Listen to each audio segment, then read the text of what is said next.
Okay, headset and here we start. Hey, hi guys. Okay, I'm all set. Hey guys, hi. How are you doing? Hey, what's up? The trainee. I'm sorry, the audience. The audience. While I see 50% of the audience. What's up? Was the weekend too pleasant and not to be missed? Going to Lonavala or something? What? But all of you obviously are in different places. Hey, where are you all from? Mazbin, I know is Mumbai. Anchal, where are you guys? Please just let me know. Jitendra, Anchal, Arpita, Ritika,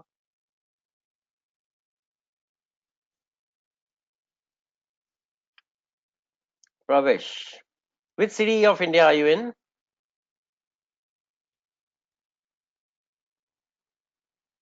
Jitendra is Mumbai. Anchal is Jabalpur. Of course, you don't have to write MP for heaven's sake.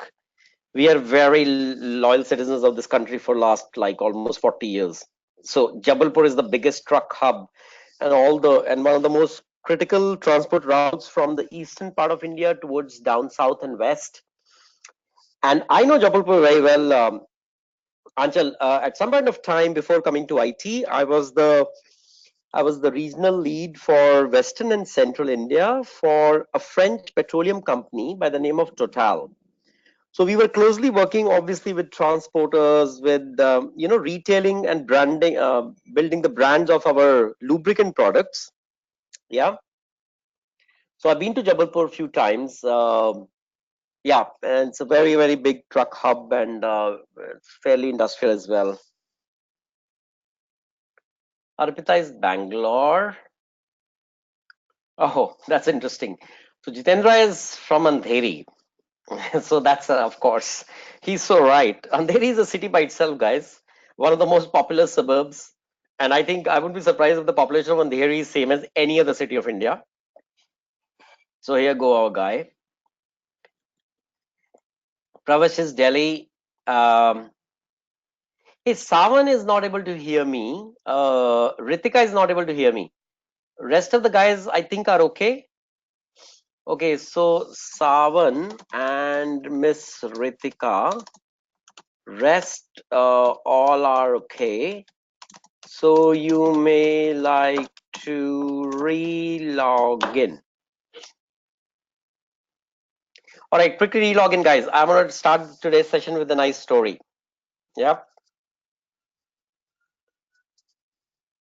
Okay, we have 10 people now, and I think another, to be honest, 5 to 6 to join. But it's all right. I think we can begin up, so maybe they will miss my story. Yeah. So then we can start now, guys. Yeah.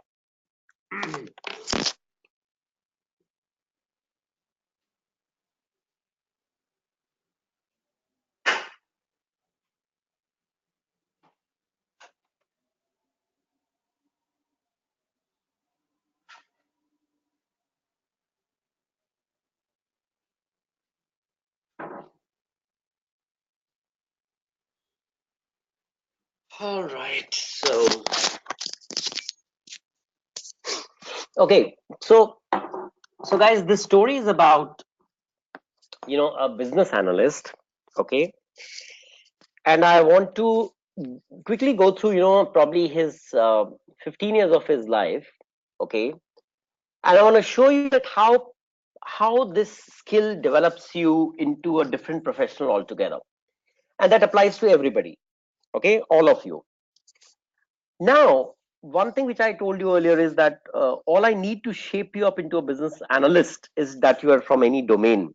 Okay, and I think I won't mind if all of you please tell me, and I'll give you the background here. So whether you are from sales marketing, whether you're from banking, you're from finance, you're from technology, you're from IT slash technology, you're from networking, you're from telecom, you're into customer relationship management, anything that you are from, I'll call itself a domain. So why don't you all tell me which domain you are coming from? So Savan, Ritika, Anchal, everybody. I just want to know a basic thing because I think now it's time that I start connecting you. So Savan is customer relationship management. That's fine. Pravash is IT. Okay. So as you mentioned that, guys, domain is important. Yeah. Because domain brings that process centricity in you. You know about that. You know about how it operates. You know about its strengths and weaknesses. You know about which important part of the value chain that process is. So for example, Savan is customer relationship management, so it's basically more of a front ending domain. Yeah, where he understands that how to connect with the customer, how to get the basics of his requirements, etc.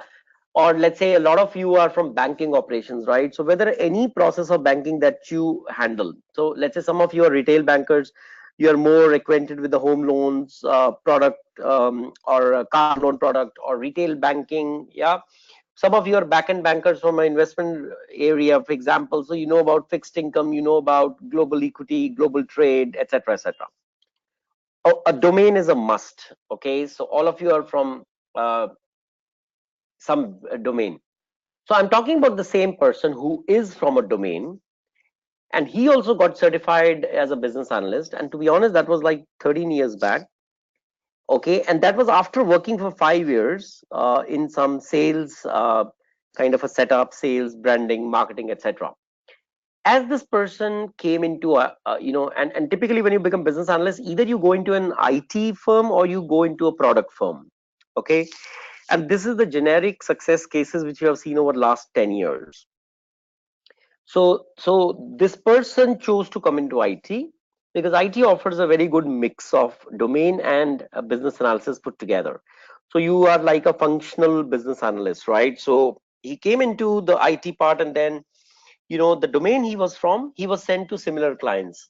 Since he was able to talk the same business language, he was able to understand the requirements better than others. Because if, let's say, if someone is from supply chain, or let's say CRM, and if there's a CRM project, I'd rather send Savan to that client rather than anybody else, right? Because Savan is fairly acquainted with the domain part, domain process areas, etc. So Savan will go there and apply his business analysis techniques. He will apply all the stakeholder management. He will apply all the build up. Okay, and then he will take the right requirements. This is a very good combination. But what will happen is, with the passage of time, within a year or something, Savan will feel the need to have a better understanding, or better overview, or deeper overview about the technology part. So then Savan will start learning the technology arenas as well. So the person I'm referring to started learning the technology aspects as well. And most likely he was able to focus on SAP, because a lot of clients he went to in the beginning were typically all sitting on SAP. So he learned the SAP part, which means he was from supply chain. So he got certified in supply chain management. There's a module in SAP called sales and distribution. So Savan is from CRM. So there is a CRM module in every ERP, right? So with the passage of time, Savan is going to definitely learn how this basically technology helps to configure the processes in CRM modules. What will happen? And that applies to all of you. There are banking modules, there are operational modules, there is every kind of a module. So what happens is that when you still keep going to the clients, right, what happens is that beyond the function, beyond the process, you start applying the technology aspects as well. So what happens is your discussions get more comprehensive, they get more fulfilling, and the client is able to gather a lot of aspects about the solution from you itself. So you gain more confidence. Okay, and then what happens is that then there's a time when you start, and don't forget that in this certification you're going to step into the agile part as well. So what will happen is likely that with the technology aspects under your belt, you are going to be a more successful agile coach or scrum master as well. Because what a scrum master is going to do is going to ensure that the IT development of all the requirements is done well. Now don't forget that you have already gathered agile certifications. You are going to gather here as well. That's the next module, right? Plus you will have technology overviews which would have applied to the clients in your coming months and years. So what will happen is that your second aspect, the certification which you carried of an agile coach, that will also come in very, very handy. And it did, it's same thing, it happened to the BA guy I'm talking about. So first step BA, second step technology aspects, third step the agile part, yeah. And then fourth step was that within 3 to 4 years, all of you are have been professionals, like with about typically 3 to 4 years work ex. So 2 years as a BA, in between 2 years as an agile coach as well, combined roles as well. In another 3 4 years, you are likely going to be destined to lead a big project, and that's where your project management certification will come in useful. So this is the change manager path that we have been offering as a value add, and and the same thing happened to that BA guy I'm talking about. So supply chain domain to a business analyst to an agile coach to a project manager, yeah, and further on. So I personally see that whatever earlier batches that I had seen for 3 years, we kept doing the business analysis part along with IIBA with the about almost 30 40 odd batches. So we have seen the same path going forward. Okay, so just giving you an heads up so that you know where your focus and vision is going to be. Okay, so you will stay in the same domain, but you will shift roles. This is how we will start the change management career. Okay, all right, so welcome to the session today, guys. So what we're going to do today is we're going to pick it up from where we left last, and I have some little bit more of a practical demos to discuss with you today as well. Okay, so last time we were doing the perspectives of business analysis, the more modern contemporary perspective, right? So we were looking at IT, we were looking at agile part, we were looking at BI part, we are going to look at BPM part and business architecture part as well. Okay, so just remind me, guys, did we do this BI part of descriptive, predictive? Oh, slide 93. Oops.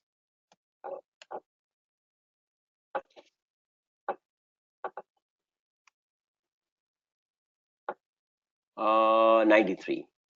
Okay. All right. This was the one, right? Is it okay, guys? Was this the one? Hey, thank you so much for reminding, man. I actually take few batches, guys. So honestly, I always leave the accountability of on the group to remember that which slide we've been on and all that. It really helps me. Thank you. Okay.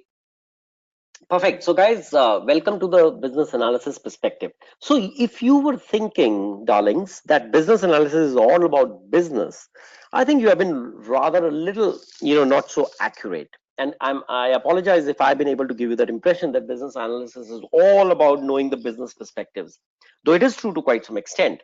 But with the recent course of times, guys, we have been able to bring in new perspectives as well.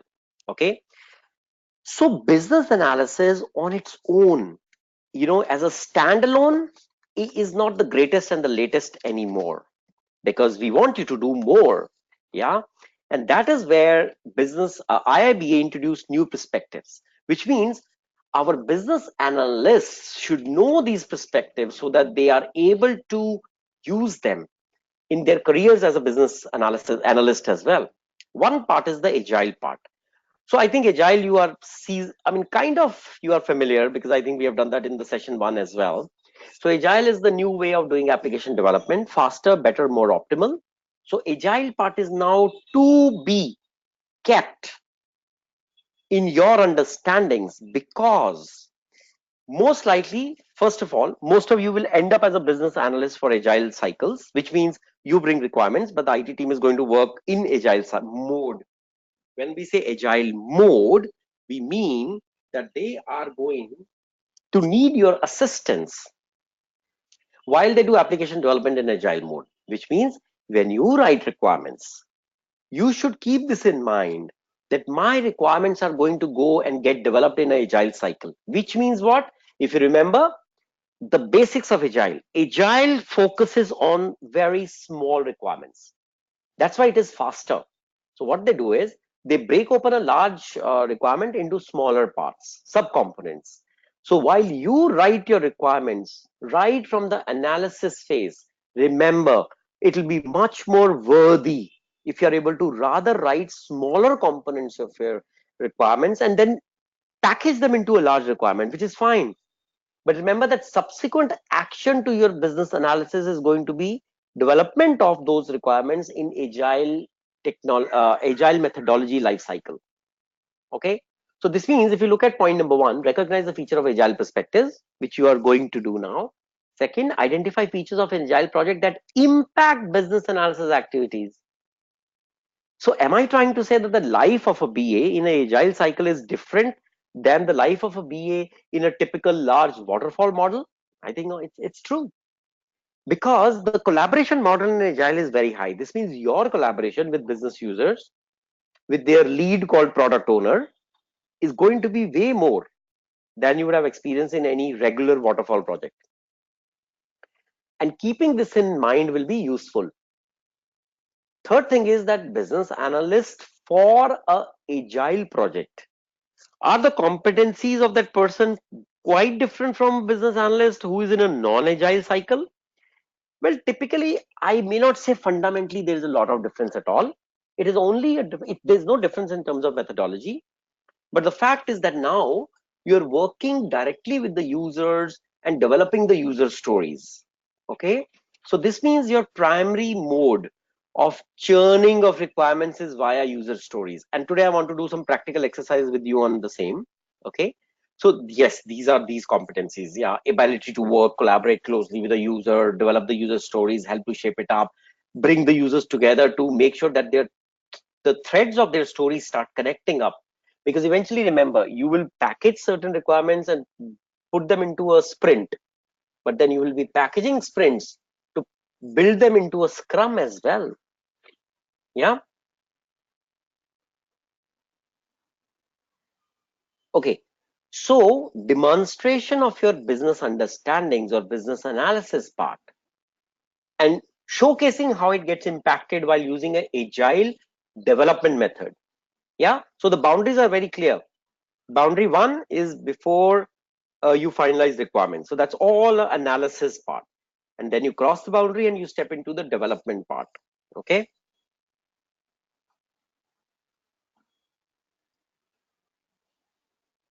Okay, this we have seen. Okay. So first the high level overview. Okay. So second perspective of business analysis, IT.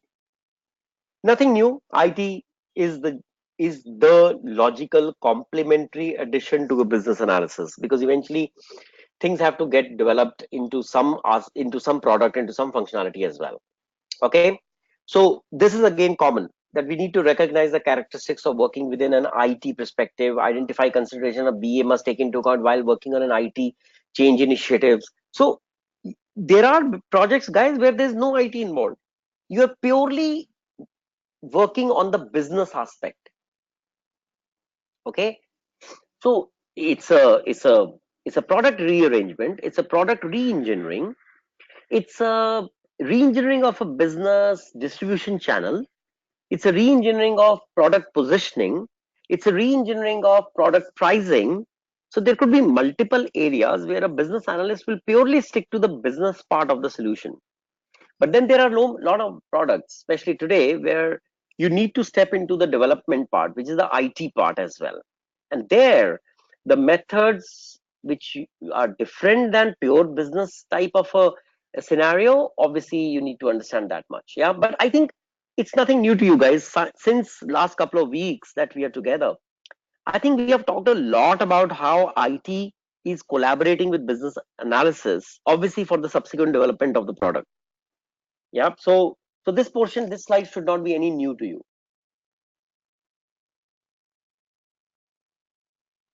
All right, just give me a sec here, guys. Let me adjust my headphone a little better.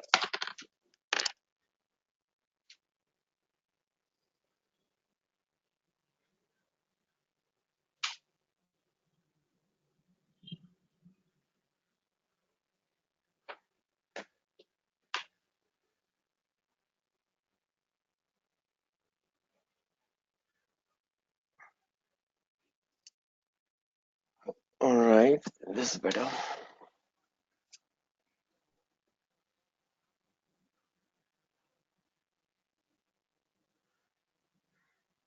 Okay.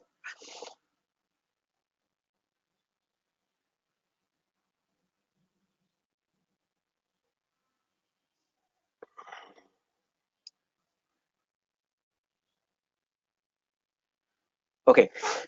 Yeah, all right. So let's come to business architecture. If I'm not wrong, somebody, I think it was Arpita who asked me a query also last time.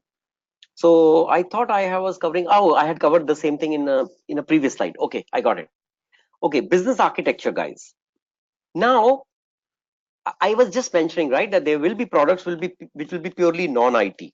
That refers to the business architecture part. So, guys, in business architecture perspective of the requirement analysis that you might be doing, will be the ones which will clearly only entail you for analysis and design of either business strategy, business structure, business capability, business process, business metrics, and so on. Okay. So in a way, I can also try to say that this is the more strategic part of the firm. In this, what do? You evaluate the practice of the business users, you evaluate the strategy, you evaluate their roles, you evaluate their business communications or anything like that. So that helps you to restructure or re-engineer if there is any change to be done on the purely business side, sorry. Yeah. Okay, so we'll see some examples later. Okay. So if you look at the central part of the slide, it says business process management, which is basically input comes. There is people who are working with that process. There's a technology which is helping them to work. So process and technology right in the center. When it comes together with people, it creates the input into an output. Okay. So again, as the example suggests, the the uh, the practice of managing a business process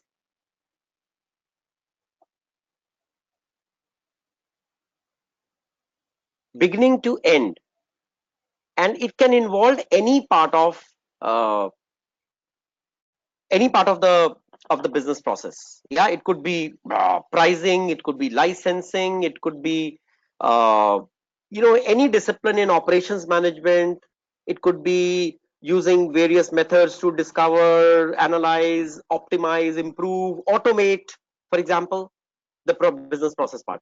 So you remember we did some example in between of how automation was required in a procurement cycle for a client, right? So where the procurement people wanted me to automate their purchase order process so that the purchase orders aligned to us the values for which they have to be approved are linked directly to the straight people who are going to be responsible for the same. Okay. So what did I do there? I said, hey, I automated the procurement process, which means now there's no manual process. Procurement has gone totally online. So it was more about automating a process in order to improve it and continually optimize it.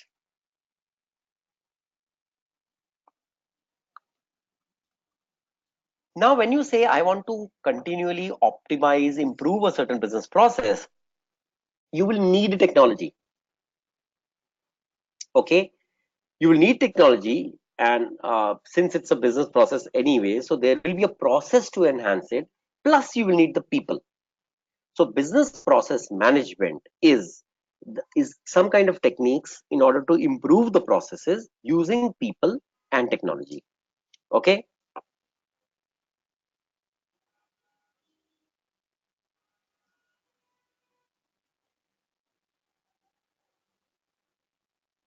Okay, so let's first look at what each perspective is organized into.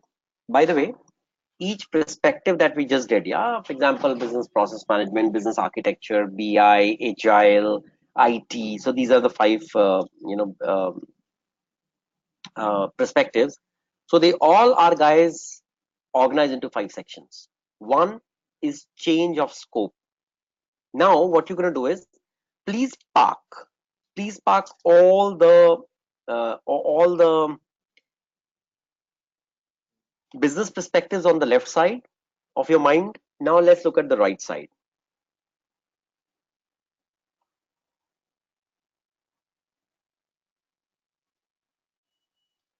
So change of scope is the first section of each perspective. What does it mean? It includes things where the organization is impacted and will get affected by the approach that you take to manage that change of scope. Yeah. For example, agile perspective adheres to a constantly changing scope. That's why we shifted from waterfall to agile. So typically in the projects where we know it is going to continually, scope will keep changing, I will rather go with agile. For example, for BPM, the perspective, it contains typically 4 life cycle stages and several methods of outlining the scope. In any case, because business process management is about improving the process as such, so which has to focus on the scope area, right? Especially the change of scope. Okay, now let's see what is this change of scope about. 5 things. 1, breadth of change, depth of change, value and solution delivered to manage the change, the approach taken in delivery to deliver the change, and the major assumption taken. So for change of scope, these are the 5 aspects. Now, if you ask me, hey, what's the use for me? Besides theoretical learning that you're trying to do here, guys, the learning here is that you might like to keep these terminologies in your mindset now for all times to come. Because when you're sitting in the thick of a stakeholder discussion, these are the pointers which you need to ask them.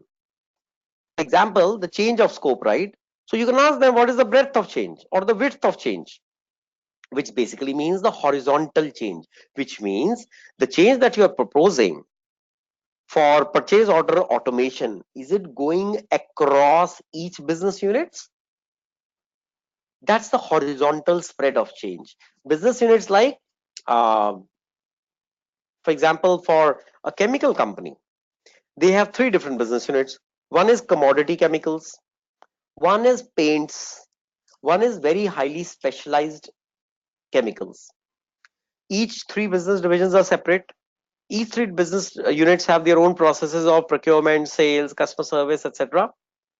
But now the client is saying, I want to automate the purchase order process. Now you will ask, hey, what is the breadth of change? Which means, is it restricted to one business unit or it is going to be done for all 3 business units? Why would you ask that? For the simple reason, guys, because the 3 different organizations or business units might have their different processes. Obviously, they have processes which are different from each other, even though I'm referring to the same process of sales, for example, customer service, procurement. And if the answer is yes, guys, you know that your change scope has suddenly become threefold. Same goes for depth of change. So whether in specialty chemicals you are intending to automate it completely end to end, and in any other business division, is it any different? You need to know that. Now it also depends that in which business unit they may like to have a better precision than other business units, because the others are more commodity, it's a low value product. So there, it's all also depends on the fact that how strongly the stakeholders for those business unit are pushing for the change. And then there's also problem of budget. Now, if you say change of scope is applicable, all change of scope are applicable to all 3 business units, right? Then you know that you have a lot more on your hands as a business analyst than the case where specific changes are going to be applied only to specific business units. Okay, so that is the change scope. So what is the value and takeaway for you guys? You need to keep these most probably as a questions. Breadth of change, depth of change, and the kind of delivery approach that you might take. What are the major assumptions that we are taking here now? Okay, etc. Now, for example, when you're automating the purchase order process, okay, of course, in parallel, they can still continue with the manual way of writing. But the fact is that while you might be automating, it's possible that you will use subject matter experts' time, which means that you will take away their time from business attention, which means there might be an impact on the current business by the tune of 15%. So your assumption is going to be, since I need the subject matter expert or user or whoever for 3 hours a day for 2 consecutive weeks in order to shape up the requirements in the most precise manner, our assumption is that it will impact the current business process, you know, current business as such by 10 to 15%. So it's important suggestion because assumption, because it has a quantitative value with which the business will get impacted. But there's no two other ways about it. You have to do it this way only. But then what I'm trying to say is always keep the major assumption as your defense shield. Now, many times you guys will be in a situation where you won't have much of information at all. But the fact is that development teams are waiting for your requirements to come in. So you have to keep stepping forward. In that case, guys, it's very simple. Just take assumptions with some quantitative facts so that that assumption provides you the right caveat or defense that you're looking for in the solution. Okay. And this applies to all the perspectives. Okay. So first we did change of scope. Now we will be doing business analysis scope. So first of all, in the previous slide, you were just trying to manage and freeze a particular scope. That scope, for example, we discussed was either related to commodities, chemicals, specialty chemicals also, and the third business division also. Now let's come to business analysis scope. Number one, there is going to be a change sponsor. Okay, there are going to be firm targets about this particular change being done. All right. So here, when you say, Mukhraj, in my IT perspective, I'm on a project, okay, and in this project, on the IT perspective, right now, I'm exploring the subsection called business analysis scope, which means, and I'm doing it after first I carved out the purely the scope part, which is in the scope, which in this case is only one. Let's say specialty chemicals. So once the scope is identified, now you will go into the business analysis scope, that within specialty chemicals, what are the larger requirements that you see? How are you going to shape them up? Which means how do you want to shape them up in a business analysis mode?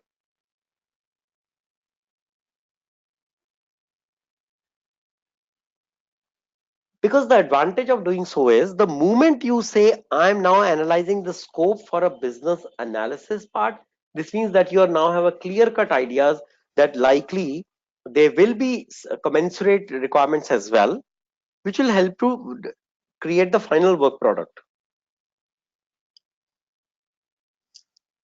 And that gives you an idea, guys, that which SME or business user you want to involve as a stakeholder. So cut the story short, the second aspect about the perspectives, which is called business analysis scope, okay, it helps you to decide which stakeholder will be involved in which change. Essentially, in a way, it helps you to precisely locate your stakeholder.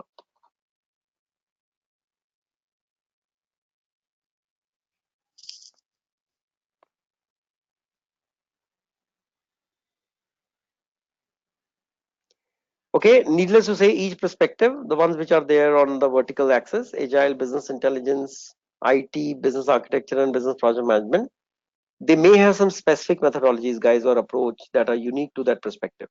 So it's okay, it's fine. I think you understand that what really matters to business intelligence as a module is obviously very different what applies to a general information technology or IT, right? That's why these tick marks are the way they are.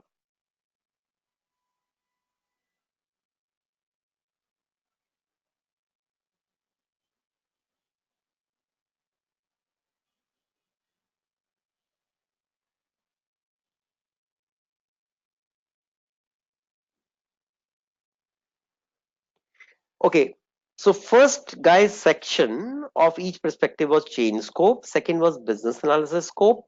The third is underlying competencies.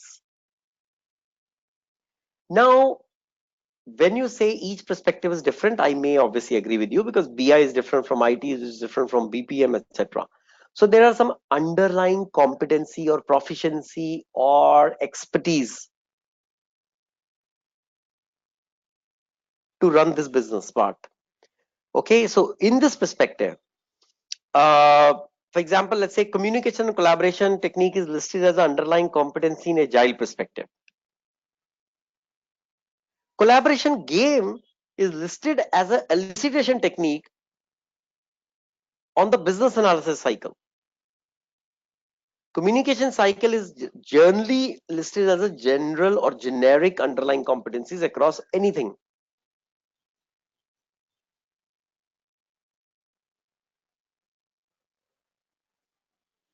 So basically what I'm trying to say is that the same competency which I let's say in this case being collaboration technique is in agile also, it is in business analysis also. Okay, this means it is in both the perspectives of business analysis. One is the business analysis part, and other is the BI part.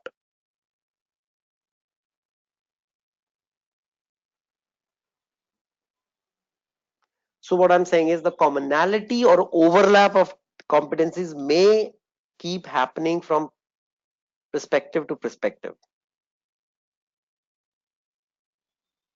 But then anyway, welcome to our Mr. BA, because they always have a tolerance for ambiguity and uncertainty.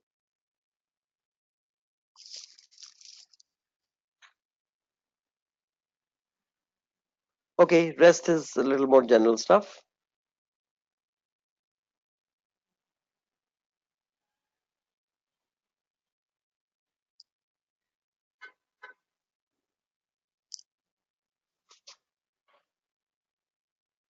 So the fourth aspect is the knowledge area, which is the impact on knowledge area. It says the BI perspective mentions overcoming barriers to utilize new analytics tools and techniques in the solution evaluation. So guys, any perspective that you choose will obviously bring its specific knowledge areas along with it. So for example, in BI part, business intelligence is all about using analytics or analytical tools.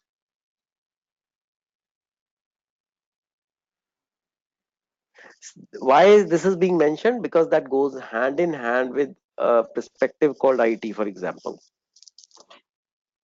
So in case of BI, you need to run those analytical tools and techniques, because that's a start point from where you will get the right data generate with the new with the right pattern also being generated simultaneously.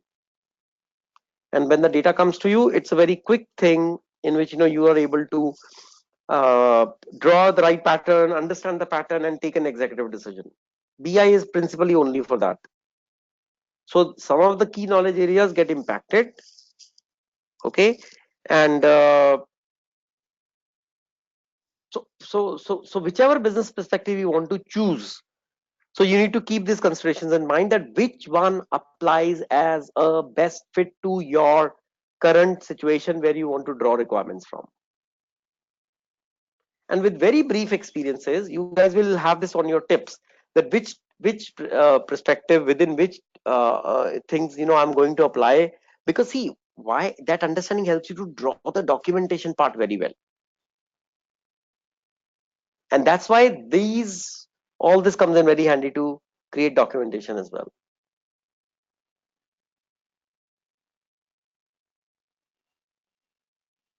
Okay, just a quick view of agile life cycle. So guys, remember these terms very well. Okay, first there is a sprint 0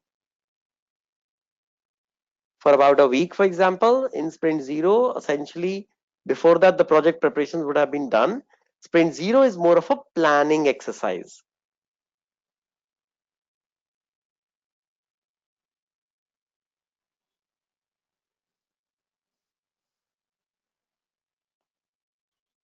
Then comes, so your sprint starts. So in sprint 0, you guys plan the requirements. In sprint 1, the requirements actually come in and your development starts. So high level requirement gathering, committing to the sprint length, which means which requirements are going to go into which sprint. That happens here. Okay, and the delivery team is bought in. And then starts your regular sprint. Sprint 1, release, sprint backlog. Sprint 2, release, sprint backlog. What you leave out, which you could not develop as requirements, you come back at the end of the sprint cycle to reprioritize that, and then see then in which sprint cycle you want to send it across.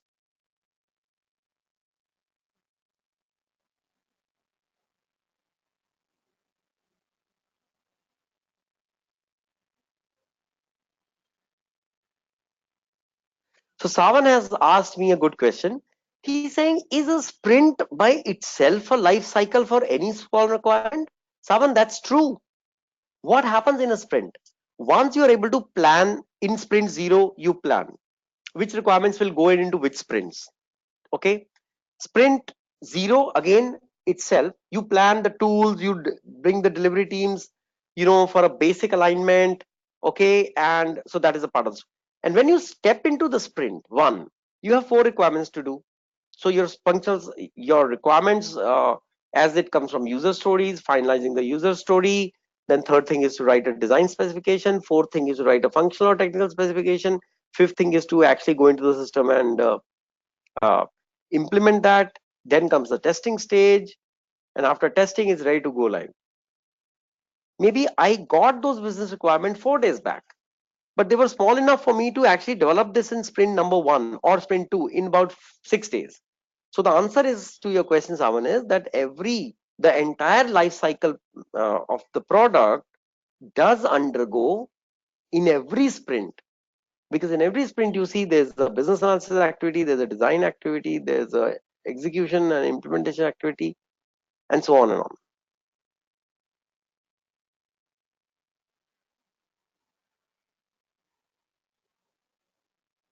I think we probably will be useful for me to just give you a short idea here, because the agile part is going to get more and more important and interesting and very wide as we go forward. So guys, if you see, there are 5 phases of any project. One is planning, then estimation, execution, tracking, and metrics. And now if you see on this beautiful slide, it shows you what is the term being used for the agile way of developing these projects.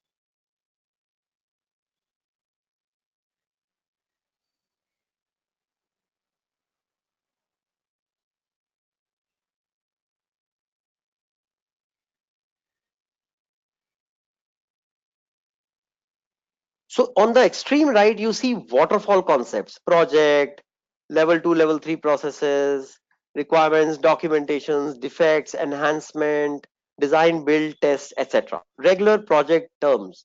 On the first column, second column, which is called term, you see the terms only for agile methodology: epic, features, themes, sprints, user stories, story point, velocity, burn up, burn down.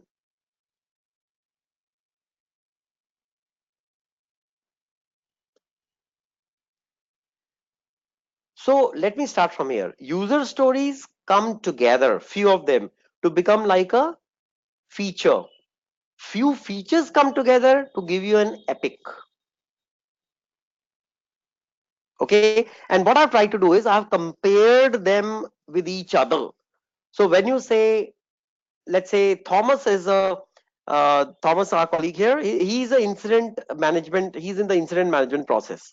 This means when the user raises a query, if it comes in form of a ticket, and that's now, it's nothing to do with business analysis. It is already implemented, the project implemented, gone live, and if there are queries from the user, they are typically pointing to some error on level 2 process. Level 2 is where there is a small configuration change required. there's some kind of a data testing required, there's some kind of a data load failure kind of thing, there could be any other reasons for the same. So that will be a typical general level 2 process because it's in waterfall.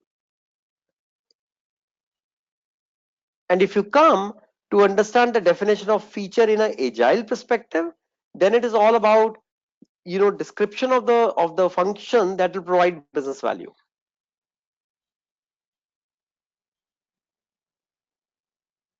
Backlog, as you understand, is a set of prioritized work items. So when you read about last week, we read about backlog management as a elicitation technique. It was just that whatever is the backlog in the last few weeks, if it is important, we can actually build it along with the whatever project that they are building up. So guys, agile word is all about features, backlog, epic, user stories, story points, which is nothing but the size of the stories. Yeah, typical 2 weeks life cycle, accomplishment of a product. Okay, also called velocity. Velocity is of course the how much of sprints you intended to finish and how much you have actually finished. So it's achievement by actuals.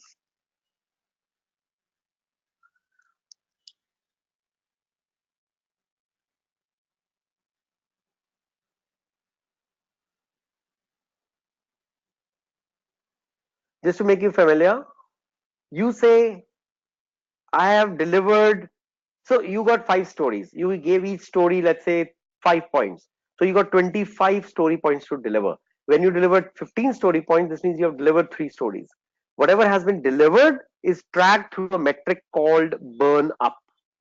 How many users points you have delivered, and burn down is how much of user stories are remaining. So we live a complete life cycle through every sprint. That is the quick answer for the yeah.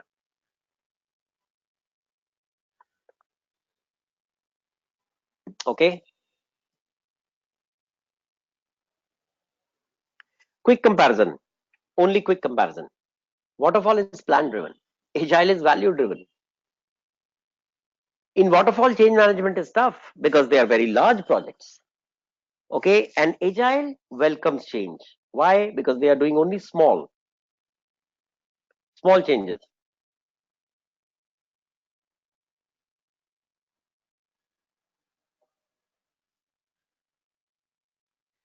Agile welcomes changes. It allows a requirement to naturally emerge by itself through user stories.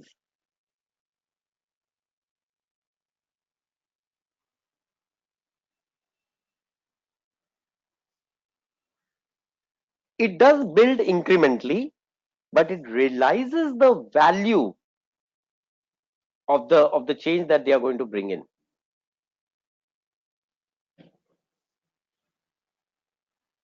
So if you see the right hand side, the green zone, guys, it's really very different. And I wish that you understand it quickly so that uh, you can use these terminologies in your discussions. So continual improvement through continual feedback, higher quality, reducing the risk, being very transparent in all phases, allowing the requirements to emerge naturally in conjunction with the discussions you are having with business. Isn't that a better way to live a IT development life cycle? If it is, it's the agile way.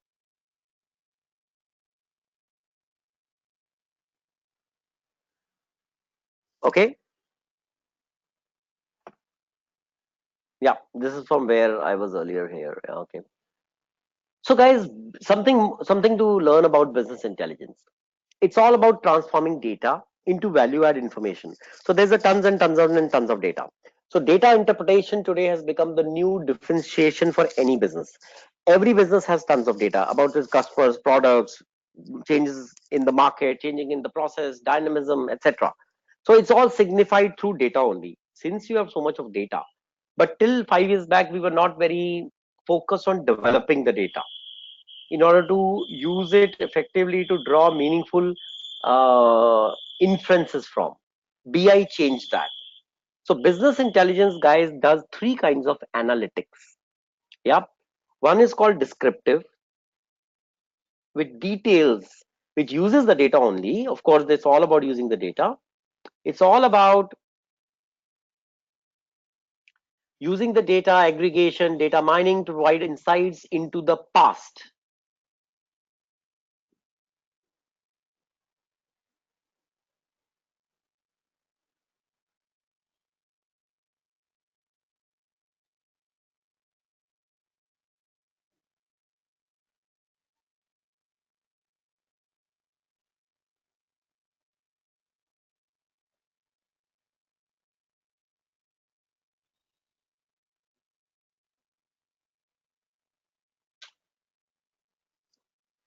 So descriptive, predictive, prescriptive.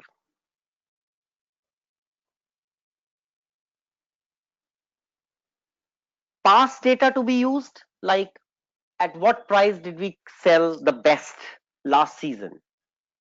Which promotion techniques did we do the best? All that is about descriptive.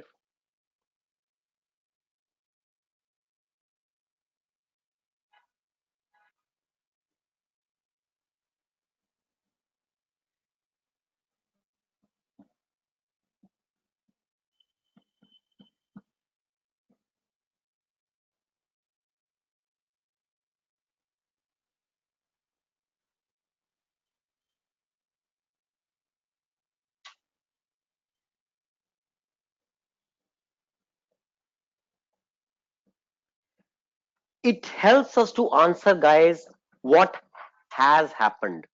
So past insights in terms of the inferences we can draw from the spikes of sales, ups and down, crest or trough, in view of the competition, what happened in the past, that's all descriptive.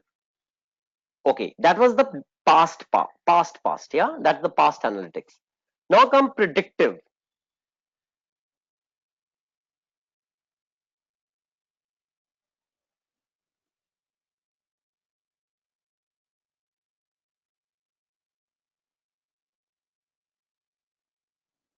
What does this word suggest?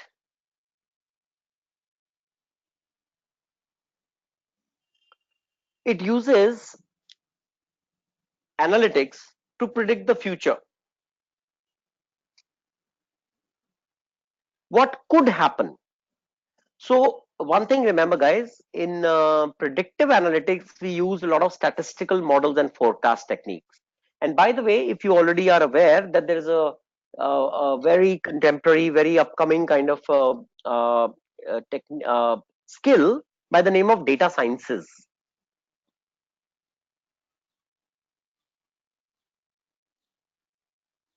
So data sciences helps to explore the data, uses a lot of analytics, and typically, guys, here when we say statistical models, if you may have heard, statistical model like R, like Python, okay, so all they are used to churn massive amount of data which you can't do via Excel. So that's the predictive part. And then comes the prescriptive, which helps us to answer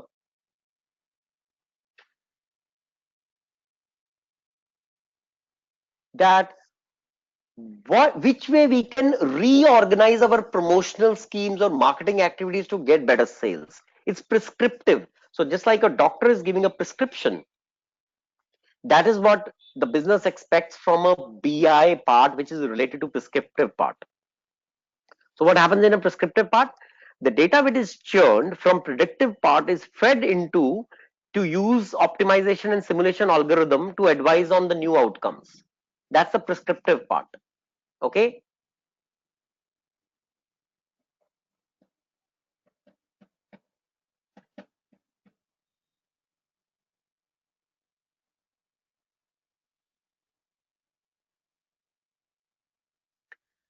So guys, what is the relevance of this perspective called BI with you? Many of projects, there will be an essential component called business intelligence. There will be a lot of data for you to mine. Maybe you may not run those statistical models yourself because there are data science analysts, just like your business analysts, there are data science analysts who will be running those statistical models to find the inference for you, right?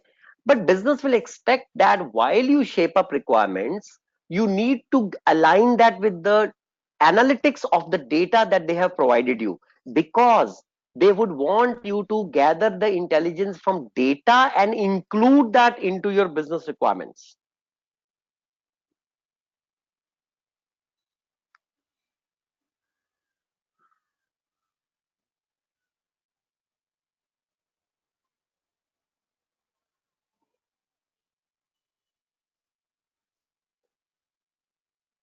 So this is the BI perspective which you have to keep in mind. Guys, it's very simple. Your core job will be the requirements part, fair enough. But if you see, there are circles after circles of value adds that you are, which you are, which you are building around your requirements. One side of the story, you said that there are going to be 5 perspectives linked to it. Within each perspective, there is a change of scope, and there are other 5 subsections. Okay, and then each requirements has the value add coming from either IT or BI or business architecture or business process management or agile. So your requirements need to be evidently show that how any relevant perspectives has been thought about while we have built that value into the requirement side. So one question is, what is the value of prescriptive? So okay, let me take an example. Let's talk about the sales and a sales company. Okay, the sales company which is into, let's say, candies. So it sells candies, confectionaries, blah blah blah. So it sells 20 kinds of different candies and other confectionaries. It's operating in 5 geographical locations or continents of this world. It's a big one. Okay, it's a $5 billion company. Now, as the span of the company is so high, it has so much of data which it needs to be churned into some intelligence. Now, you can't be only satisfied with the fact that, right, for every geography you have a sales report, and it tells you customer wise, product category wise, brand wise, how the products are selling. I mean, obviously that's not enough, right? You need to have a lot more information about it. Especially, first of all, you need to know what was the change in sales which happened when you changed either the pricing, or you change some of the brand promotion activities, or you gave certain discountings, or you ran certain freebies along with it. So I'm just telling you just basic 4 scenarios which marketeers do to spike the sales. There could be probably 20 other scenarios. With each scenario, you had a different result. And remember, these results are going to come from 5 different continents. And let's say in 5 different continents, there are 20 countries each. 100 countries you sell things. So whenever you did these 5 7 different scenarios, what was the report of sales in 100 different countries? There's a tremendous amount of data. Prescriptive part is when you use certain algorithms to churn that data and get to understand the most favorable scenario which happened, which gave you the best of sales. You would use that as a prescription for your next season where you're intending to do a big sale. So for example, if Flipkart, or let's say now Amazon, run those massive July sales, they actually use a lot of algorithms to churn the data from previous sales so that it can prescribe them with the best marketing technique. It can prescribe them with the best value which the customer perceives for itself, whether it is discounting, whether it is a 1+1 scheme, whether it is something else. So that is the idea of prescriptive part of the subsection in BI. Okay.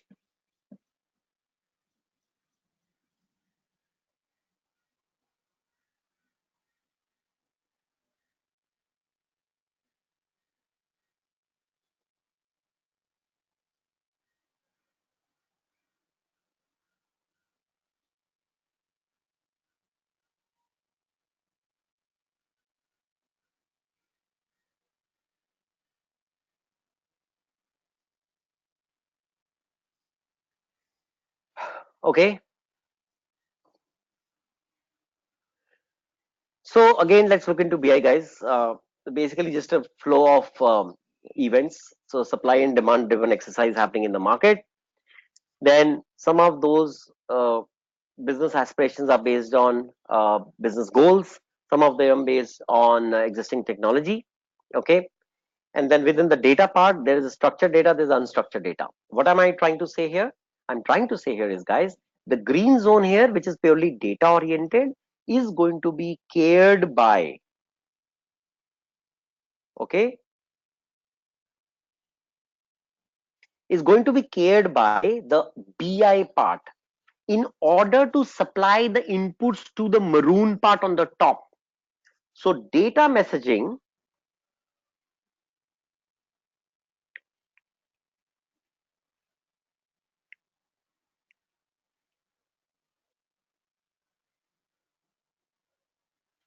so data churn is going to help your business goals.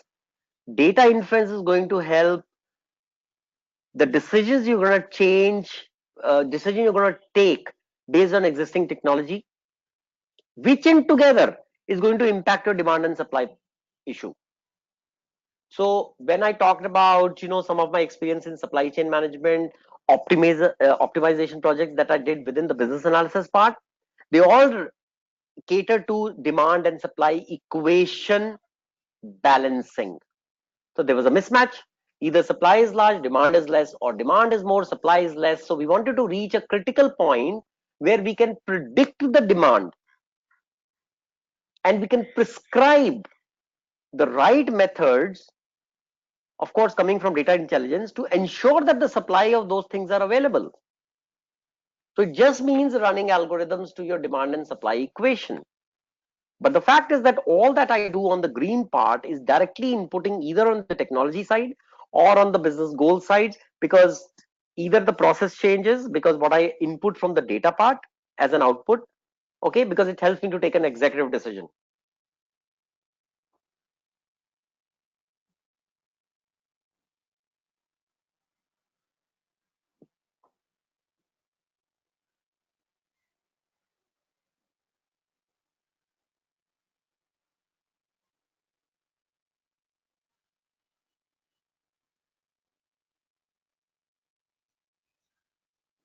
Any questions, guys, here?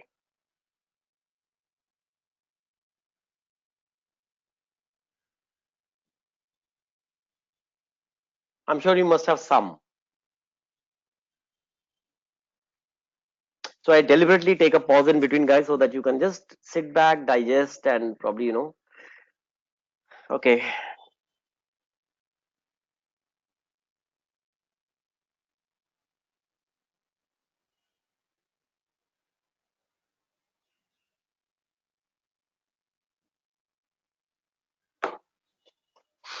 Okay, so a little bit deeper into BI, guys. Oh, a lot about BI, guys. So first of all, BI is driven by tools. There are set physical tools.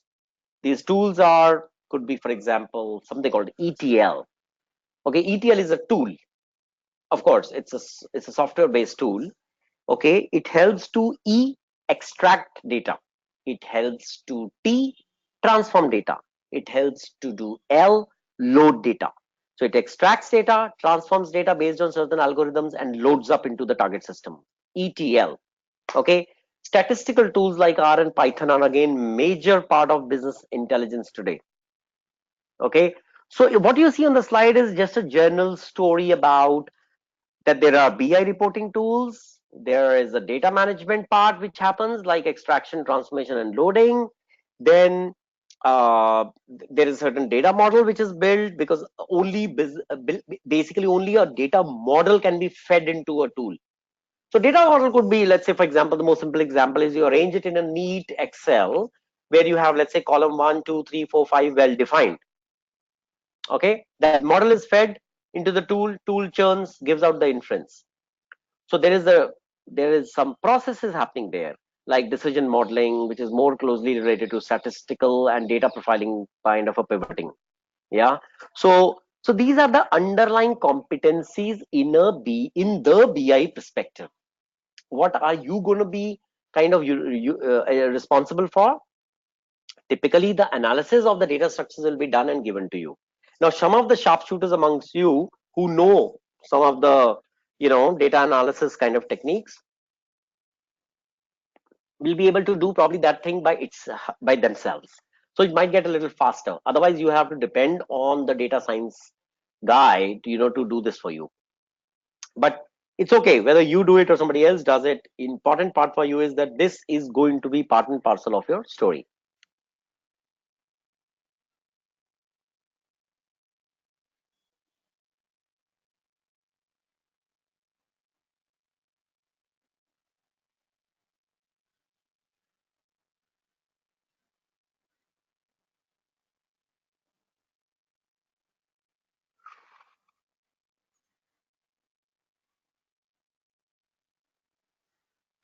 Okay, let's look at the IT perspective.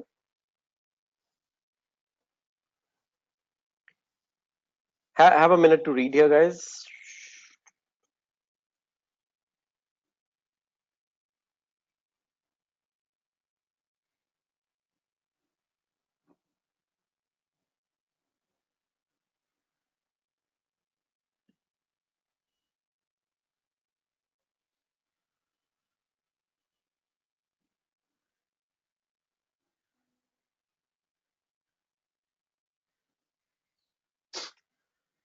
Okay, IT perspective, guys, mainly focused more on waterfall or plan driven parts, because I would like to tell you guys all the major projects are still today done in a waterfall methodology. Okay, because larger projects don't have too much of flexibility to keep changing requirements. So this is understood right in the beginning itself, which means that it's taken as a decision that requirements will not change once they are frozen. So they would like to rather stick to waterfall, because agile is typically good only for those requirements which are known to be changing for certain reasons. Okay, IT part or IT perspective is going to be more also linked to you guys, your business processes, your user interface, any kind of reports, or on elaborate solution requirements. So this is what is typically dotting the horizon of your IT perspective. Okay, so for example, first waterfall or agile, plan driven or change driven, business process, interface, reports, what kind of requirements are there? Okay, third aspect is it could be a change driven project, it could be a business driven project. Change driven project is where you want to make a certain bigger change. It may or may not relate to a business process. Business driven changes are the ones which typically relate to re-engineering a business process. Okay, it could be a purely IT driven project where you just want to change an interface. Why? Because today your ERP system talks to three legacy systems. Tomorrow, those legacy systems are decommissioned. Instead, there are another two legacy systems which are going to be used from now. This means your ERP should talk to those two legacies instead of the three previous legacy systems, which means a field-to-field mapping has to be done between your ERP and those legacy systems, so that we know, since those two legacy systems are different, each one of them will talk to your ERP separately, which means there will be two different interfaces to be built, one each between those ERP and that legacy system. Okay. Okay, so that's how, guys, you say I've got a change driven project, I've got a business driven project, I've got an IT driven project, or the best part, a collaboration between any of these two. It could be a business driven and then an IT driven. Why? For example, I want to do purely business changes, but they are going to be implemented to a large extent via the IT driven changes as well. So in that case, my project is both IT and business driven together.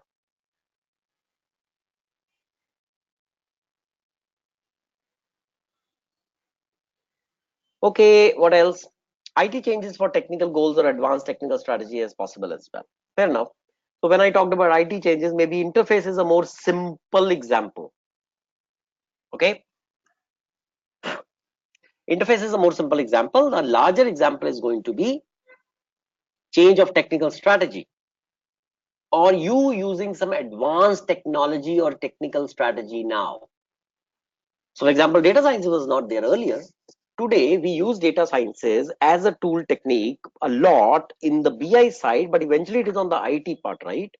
So that's fine. 2 years back, if he graduated to a data science driven kind of statistical modelings, I would say, okay, that was probably a large IT change. So all this falls in your IT perspective. Okay, good slide. What BA expertise is should be there to match in case your projects are largely related to IT perspective, which they are, at least a fair amount of large projects, maybe 50%, 60%. So, guys, BA is working with a set of business users is one expertise. BA who's designated for the liaison between different people, that is an expertise.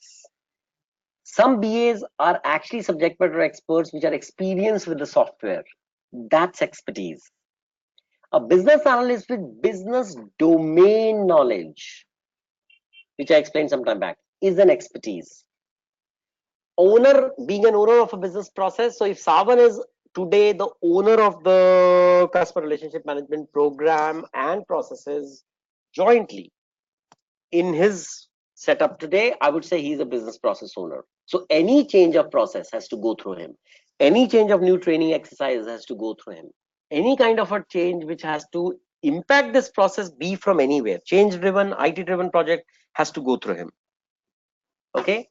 So a BA sometimes is a business process owner as well, because many BAs which come from the client side, yeah, are business process owners. BA could be typically a technical person. A BA could be more of a COTS representative. Again, off the shelf product, commercial off the shelf product. That's COTS. So let's say, okay, robotics process automation, RPA. One of the favorite techniques they are being used today is a third-party software called Blue Prism.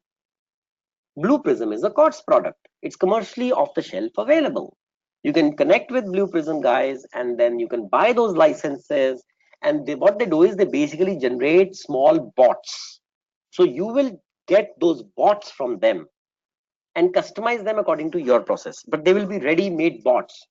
So for example, in many IT companies, right? Okay, forget about IT company. Typically as a layman, you get your user ID, okay, for any logins, and then you get a password. If you put your password incorrect more than 3 times, the password gets locked. You need to open that. Then there is a bot which will receive your query and automatically open your password, because there's nothing very imaginative to be done there. So earlier we used to have people who were used to be doing it. Today, slowly we are replacing that with bots, because the mundane and commodity part of IT lifecycle support, it can be done through bots. One of the areas for that is robotic process automation. And within robotic process automation, one of the guys who do it very well are called Blue Prism guys. That's the product name. So Blue Prism is your COTS product. So there are some BS guys who are very specialist in these kind of third-party products. Okay, and that's where we use this expertise within the business analysts.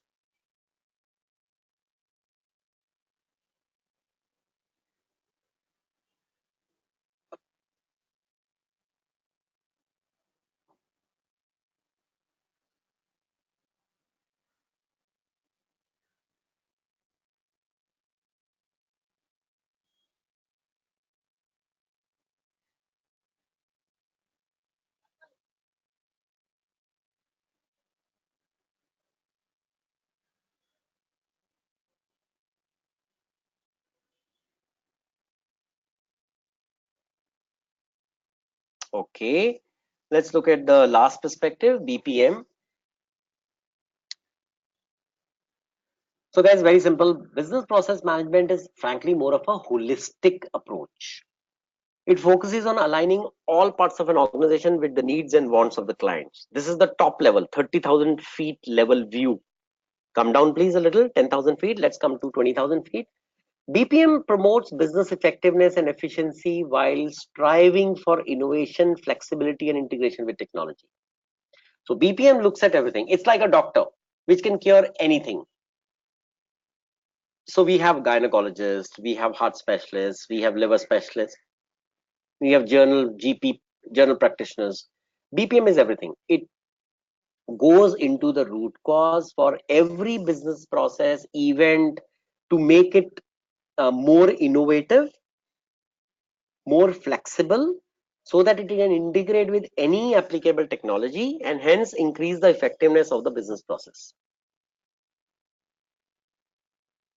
So obviously it's important for you guys. You are the business analysts. There are people who are called BPM specialists, but trust me, the best way they can bring effectiveness is to work along with you, because it's all about business effectiveness typically at a process level. So it's process in the center, as we discussed long many times ago, many times again and again. Process is in the center. Process and innovation, one area. Process integration with technology, second area. Process reengineering, third area. Process automation, fourth area. So since all of them is related to process and you are typically closest to the business process, hence BPM perspective is more to do with you rather than with anybody called BPM specialist.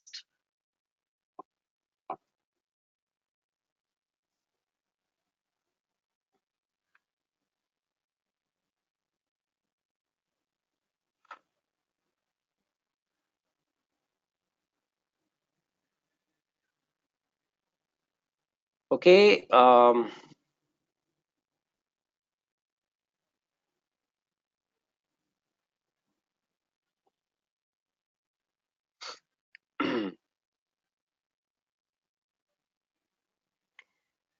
Okay, so all right, did I give an example in the previous slide? No, I think maybe let me give it here.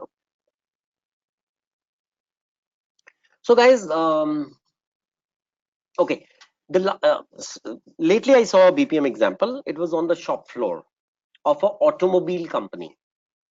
It is a manufacturing company, obviously, because it manufactures cars. Okay, so example of BPM could be, let's say assembly line production, or the quality assurance which you have to give within that assembly line. Okay, or let's look at a more simpler example, maybe on the finance side. Yeah, let's say you are doing invoicing process.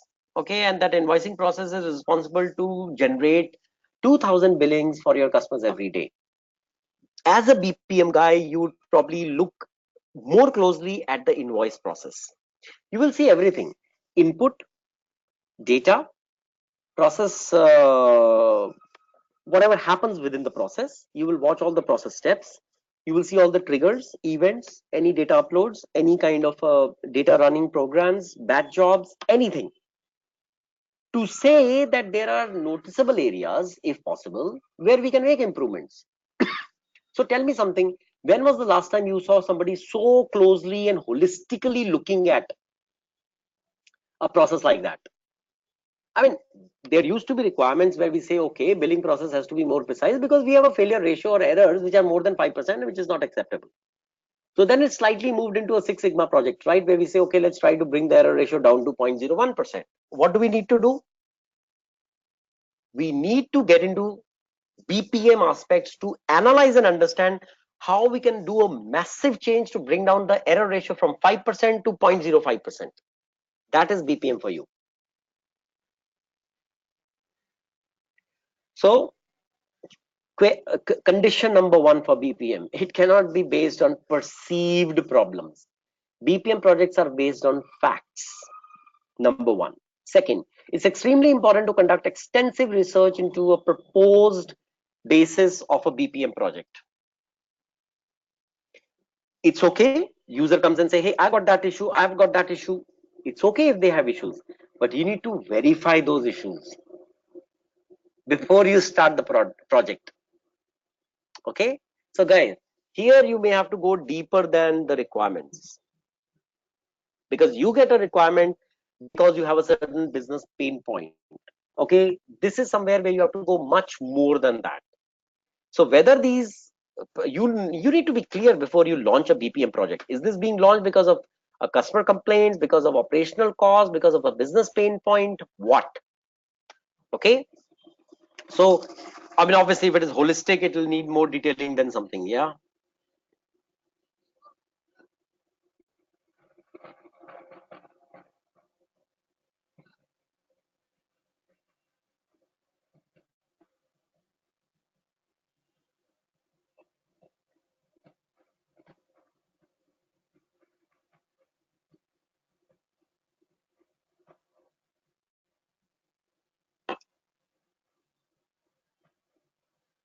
Okay, one. BPM is honestly not much about technology, it's more about change. So BPM, it's a holistic part, guys. Whether technology is one facilitator for that, whether you use technology to do business process management or no, it doesn't matter. It may use, it may not use, but it is all about change. That's why as change managers, your relationship with BPM gets very solid. So the idea is to change how people work. Technology makes life easier by providing multiple solutions. Agreed. But despite all the convenience that technology brings, process improvements can be achieved without technology as well. Simply by thinking, hey, you know what? I automated 3 processes last month. Hey, you know what? Purchase requisition, purchase orders, vendor invoice verification. All the processes in procurement area have been automated by me already. But if only automation would have proved to be good, then we would have been probably in a better world than today, guys. Automation is a strategy we are using for last 10-15 years. Did it help the business 100% to remove all its business pain points? No, because automation is particularly targeted only at removing the business pain points, because we want to cut down the cost by running the process manually. Because by running manually, we have more error ratio. These two reasons are enough for us to automate the process. But does it remove the basic fundamental ailment of the process? Maybe no. And that is why business process management. Guys, are we good till now?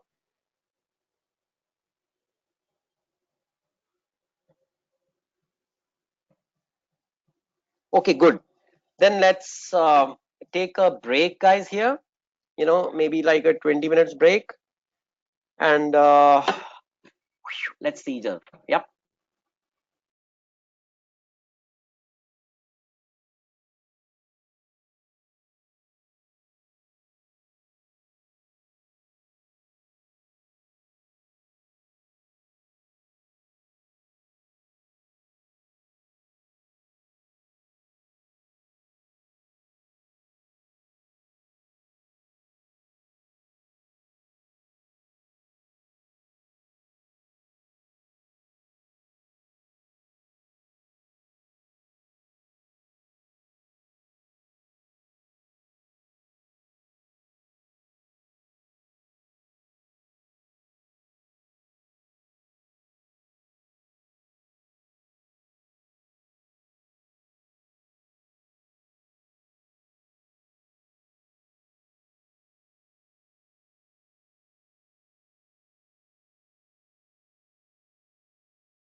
Hey guys, hi.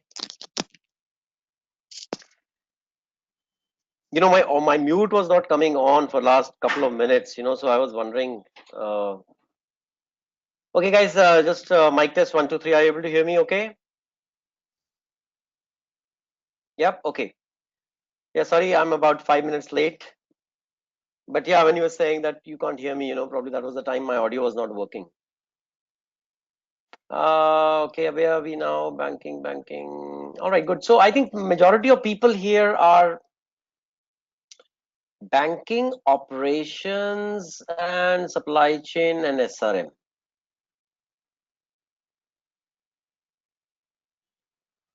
Okay, so we are. Any questions? Okay, so Savan has a query, guys. It says one of the topic, query is reverse engineering, a relevant process for BAs. I'm yet to understand what is that exactly. Okay, good. So, guys, let me explain what is reverse engineering.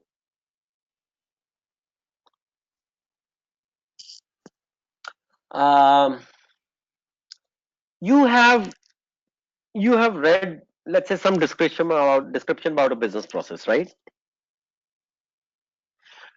Now you come across business processes in your everyday life, right? And you read those descriptions, they give you detailings about what it executes, how it executes, etc. Yep. And then comes the question how it executes, right?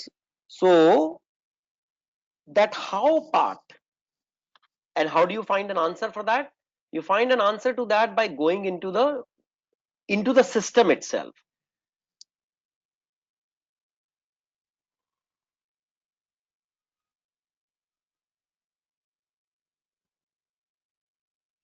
So when you say how part, it's about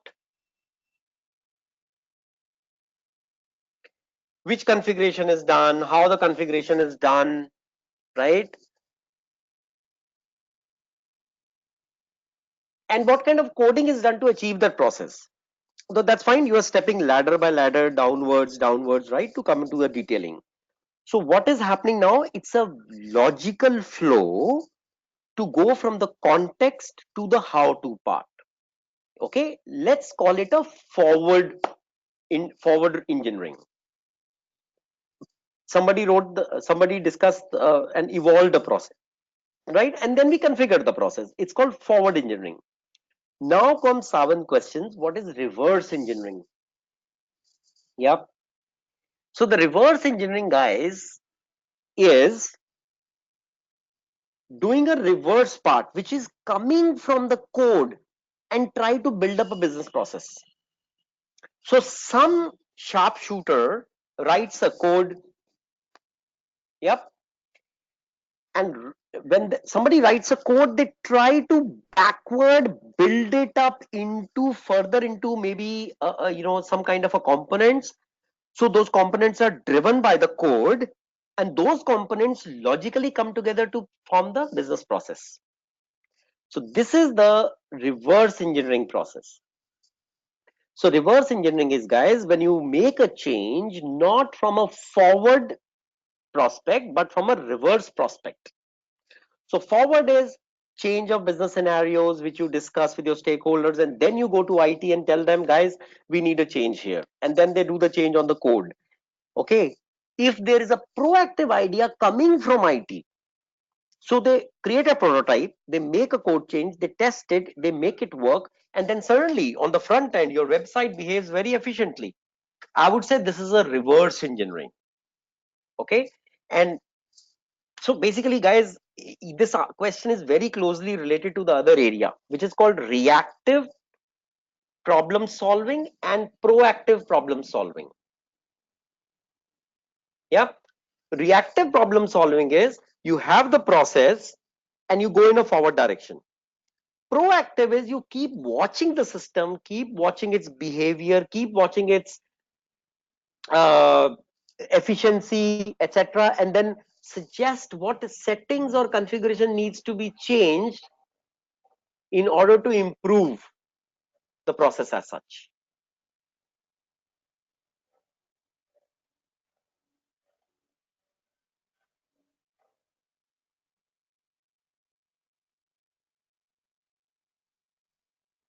Is that clear, Savan and others?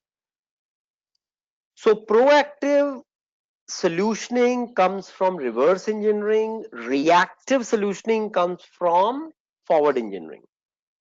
Yep. Okay. So BPM buzz technology. So guys, little bit more details to give you the holistic aspects of BPM. Yep.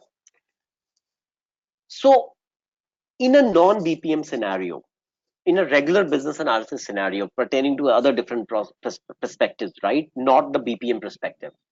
You typically map the processes, right? You say I did an as is and a to be flow. I mapped them. I saw which was a gap analysis, etc. Here, the mapping is not enough. You need to improve them further. So mapping is one way. This is more than that. And what is, see, one stakeholder saying mapping processes continuously can lead to, you remember what we said, analysis paralysis. Too much of analysis leads to a paralysis. Okay, so the counterpoint is we should know when to stop, because BPM goes beyond a merely creating a process repository. So you as a BA create the process repository from as is aspect, from to be aspects, etc. Right?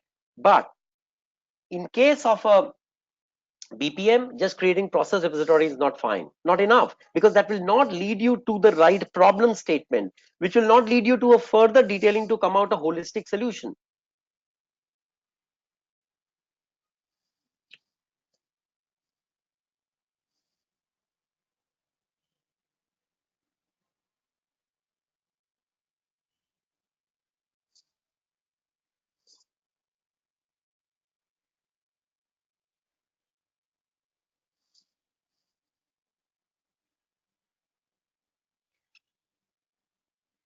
Okay.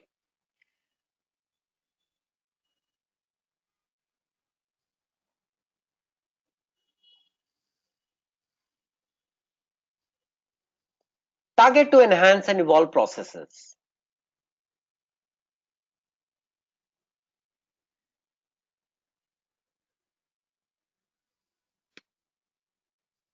So you know what, BPM is more, it's more of a troublemaking thing, but it leads to better results.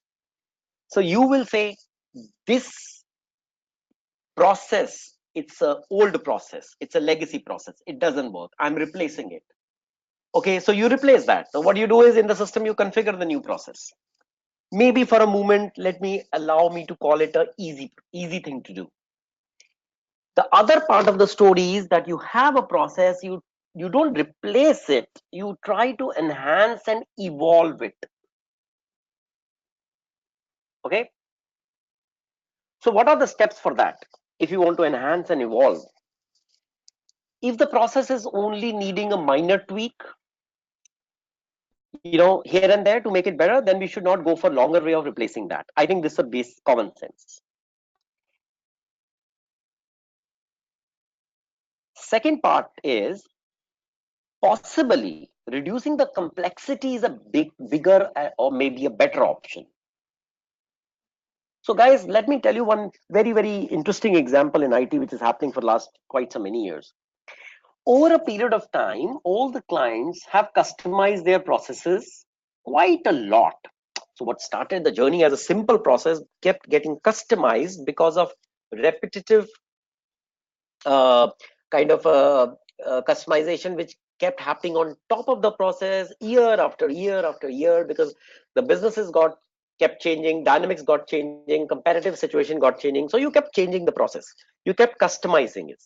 Okay, so what happened at the end of fifth year, that process has become so heavy because there are so many customizations done to it. And you know what happens during customization, right? You just keep adding the processes with additional process steps.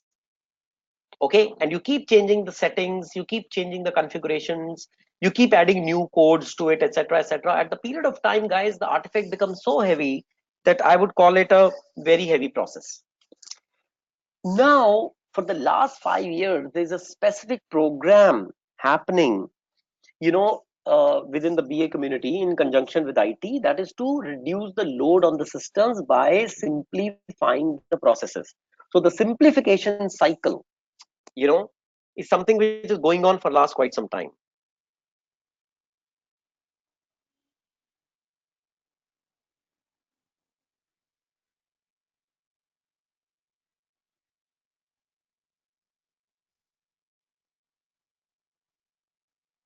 That also refers to a large prospective study and effort which the business analyst has to do, because then he has to see each process, repetitive customizations, repetitive coding, which is referring back to some change on the process. Of course, the BA is amply helped here by the technical team.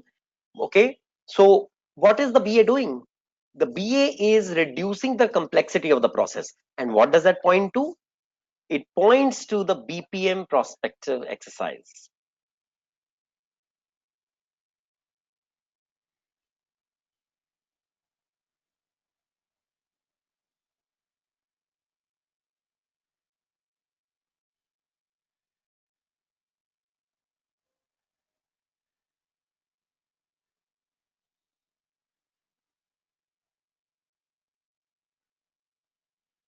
So guys, basically what I'm trying to do is I'm just going to do,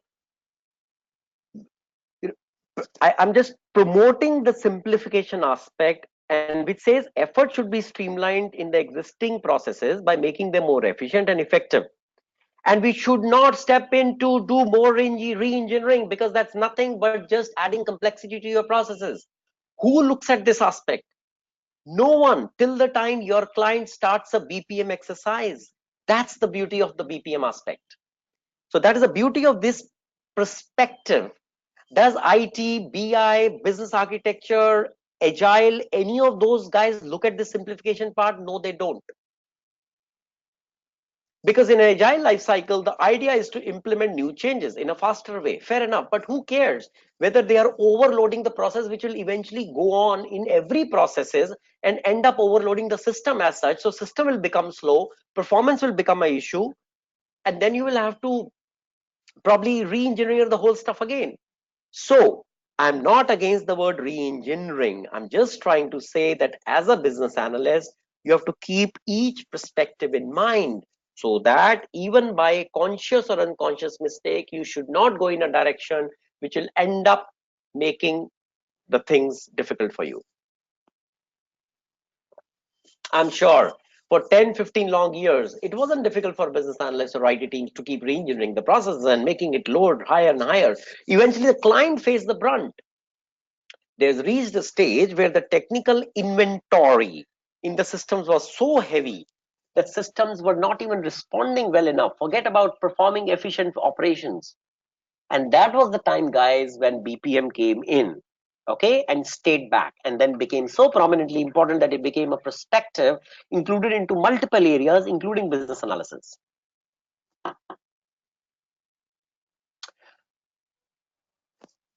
Okay, so what is that involved in BPM? One, you're going to improve the process. It's important to map the complete process end to end.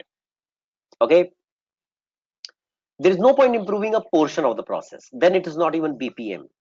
Okay, because if you try to improve a portion of the process, guys, this is obviously defeating the purpose of BPM, which is about enhancing, totally washing out anything which is not desirable from three areas: process, data, and system integration. So in BPM, you check the process, you check the data, you check the technology ecosystem, and then you eventually see which is the system where all this is getting integrated. For example, quote to cash process, quote quotation, which is raised by vendor towards a client when client raises a purchase order. So a client gives a purchase order to 4 vendors. Each vendor quotes his price. That's a quotation. When the quotation comes in, the most favorable quotation is accepted, and then the actual purchase order is released towards confirmed purchase order is released to that vendor to supply that inventory. So it supplies the inventory, and it's a raw material. You pay him, you pay the client pays the vendor, then it client uses the raw material to generate the finished product. After generating the finished product, it is sent to the warehouses. From the warehouses, it is sent to the customer. And now starts your order to cash process. When it's sent to the customer, that is based on the order which you receive from the customer. Then the delivery goods issue invoicing happens. Then customer pays for that product, and that comes back as the cash process. So what did we do? We started from the quotation. We went all the way to collecting the money against the invoice from the customer. So it involved two massive scenarios. One, procurement scenarios of raw materials from the vendors. Second, the order to cash process where you service a customer. And not to forget the intermittent large scenario of something called production and maintenance cycle. Because you use the raw material, you created a finished product that involves three modules: production planning, plant maintenance, and quality system. So five modules are involved here in this end-to-end view, which we are doing for a BPM, taking the BPM perspective in mind.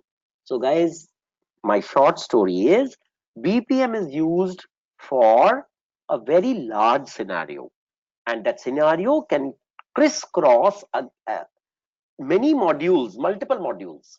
Okay, so this is the story of BPM. So this is the basic understanding which we are trying to give you about BPM. We'll probably do some exercise later on this. Yeah.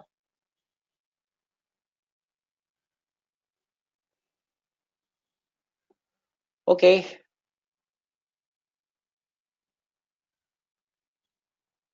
Um, where are we now? We are at business architecture.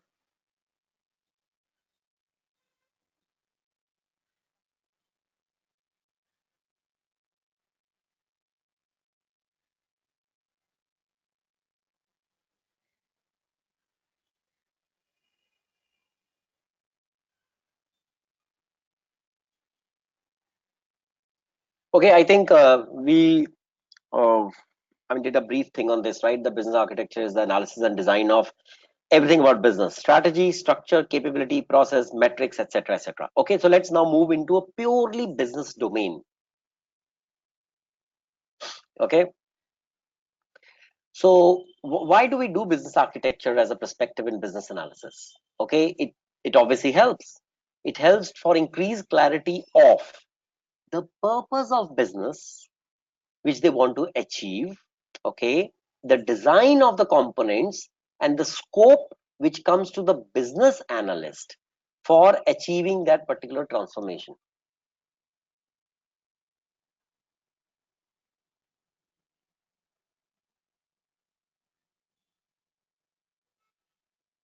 So when we talk of transformation here in business architecture perspective, it could be, let's say, implementing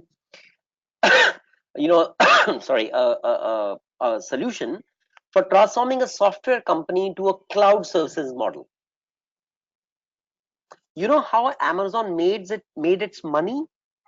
If you're thinking it made its money in the e-commerce business, you are very, very wrong.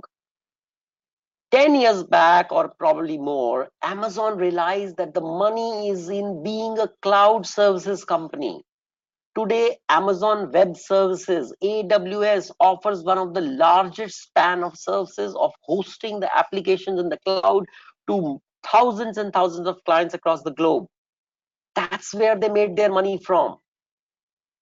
Today, if Jeff Bezos is the richest guy in the world, and the guy who's coming second richest is miles behind him, that's thanks to their perspective of developing a business architecture in which they wanted to transform themselves into a software company to be a cloud service, to give a very robust cloud services model to the globe.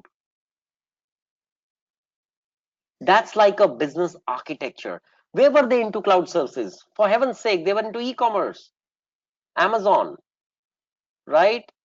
So these are some of those examples, guys, where there are a lot of good examples where either business strategy was used as a business architecture tool, where capability was used as a business architecture tool. Transformation, I just told you, where some kind of a business IT alignment was used as a business architecture tool. So if these kind of distinctive capabilities are going to be generated, guys, I think we are in business. Okay.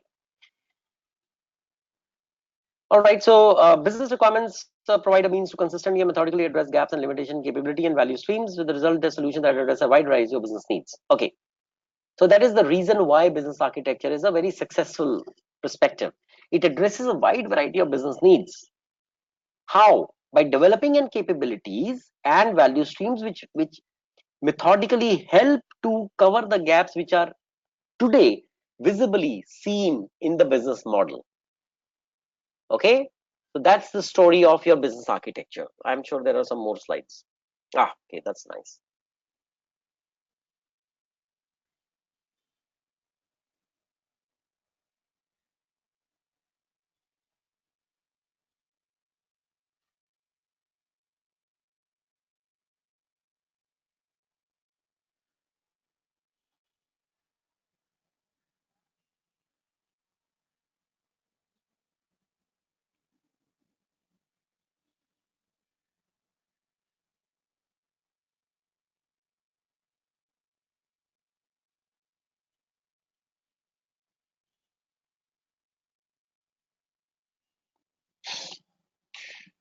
Okay,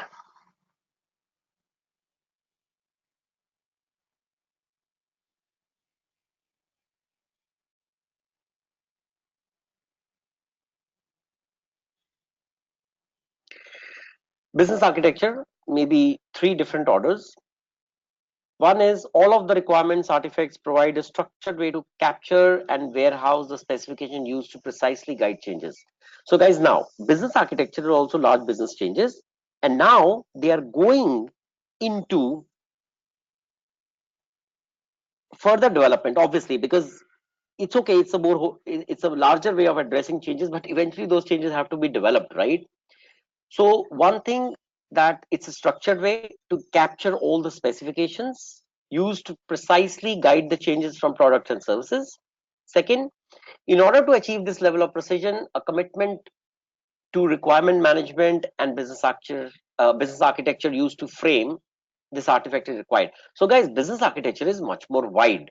So here, if you see, what are the keywords here? Number one, requirement artifacts. Second, structured way. Third, to capture all the specifications for precise changes. Fourth, get a level of precision. Fifth, commitment to requirement management. Yep. Now, the third point is very interesting. The organization often go on a wrong track when the commitment to aligning business requirements and business architecture is bypassed in favor of a quick fix.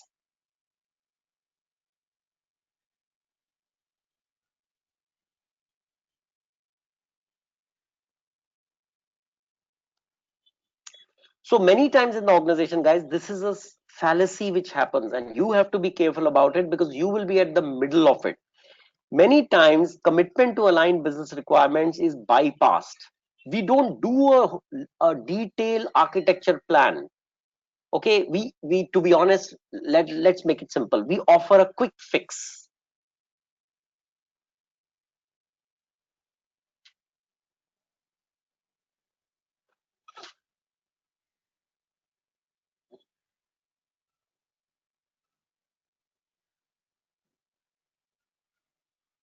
Yeah.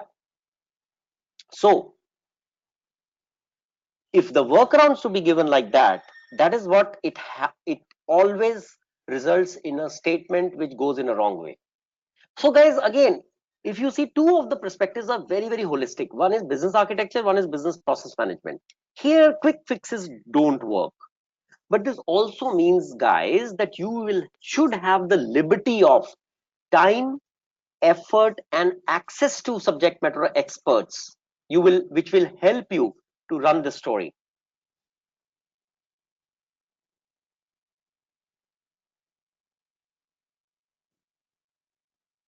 Okay, so quick fixes won't help. You have to commit to align the business requirements and process architectures amicably. So guys, this is a more deeper, wider, longer tenured exercise. Okay, so remember, if you want to step into this perspective during your business analysis cycles, make sure you have right resources, you have right capabilities, you have right energy and time and access to SMEs who can help you to do that. Otherwise, tinkering with business architecture in a small storyline will not be helpful.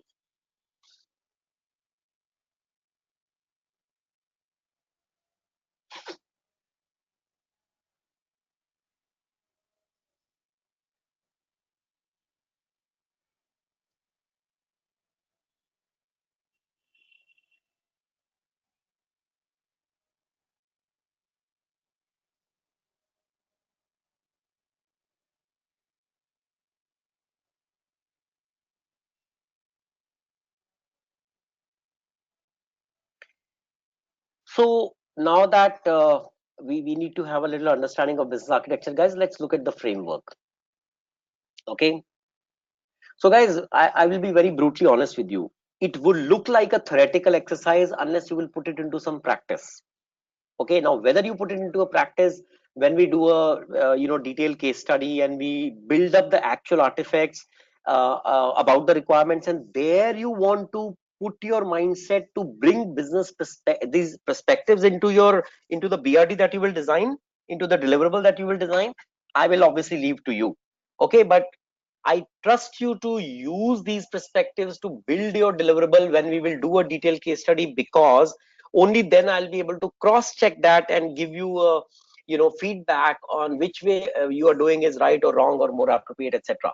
Okay, I will not force you to use these perspectives, but I'll expect you to use some perspectives into the business scenarios that I'll give it to you when we'll be spending some time to do those practical projects by ourselves. Okay.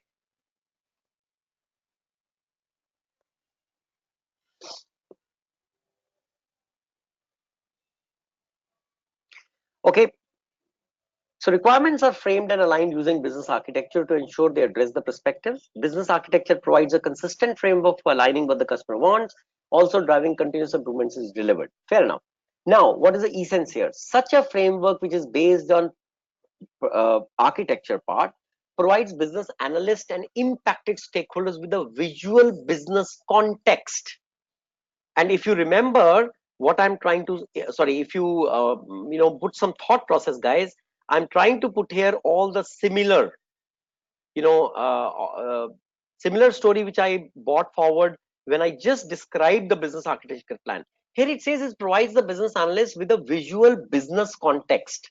What is that business context? Same business context which came to you via either business strategy or capability management or transformation exercise, okay, or some kind of a benchmarking. All right. So, for example, that story of moving into the cloud services, right? That was a fundamental shift in business architecture. How? For which aspect? It was from the capability aspect. It was from a transformation aspect. Okay. So that kind of component from the framework is something which provides the business analysts and impacted stakeholders with this business context. So you need to provide that to the stakeholders, because then it will represent a certain strong logic between the requirement and the business component you are planning to change. So think about the same example. When Amazon thought of changing its gear into a absolutely new dimensional area of cloud servicing, okay, it obviously was trying to not trying to enhance its current business architectures. It was trying to create a new business architecture, again from a capability and from a transformation standpoint. You are with me till now? Okay.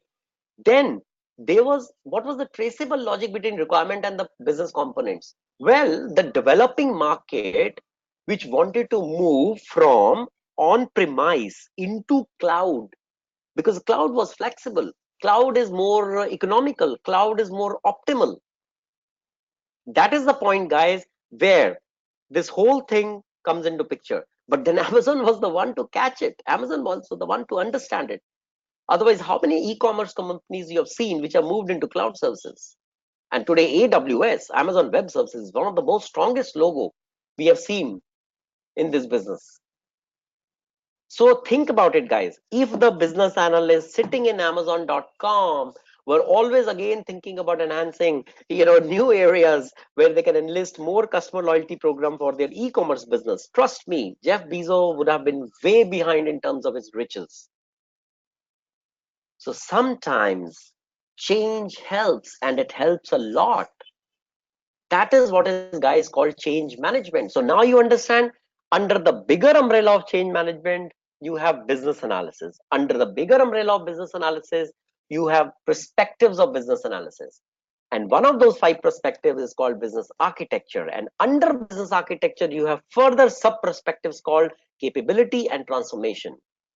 That's the two things which some smart business analyst caught at that point of time, 10 years back. And then they brought forward new ideas to span out into an absolutely new dimensional business altogether. And that's what made Amazon what it is today. Guys, you got this one, right?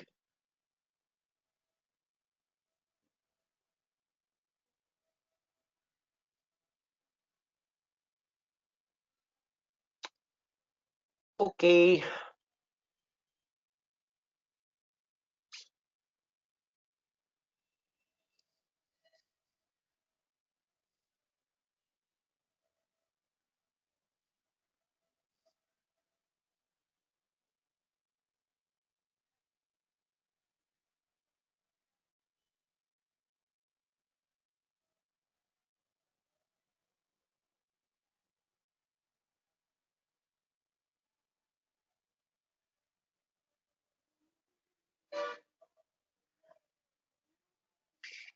Okay, continue with some framework.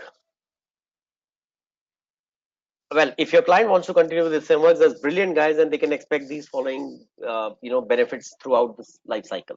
One, they will improve definition and completion of business cases, because every thread will come together. The business decision will be more informed. They will be more identified from a capability and an alignment and a value proposition aspect. Okay, so requirements are going to be more business defined. Okay, they'll be understood better by both business and IT.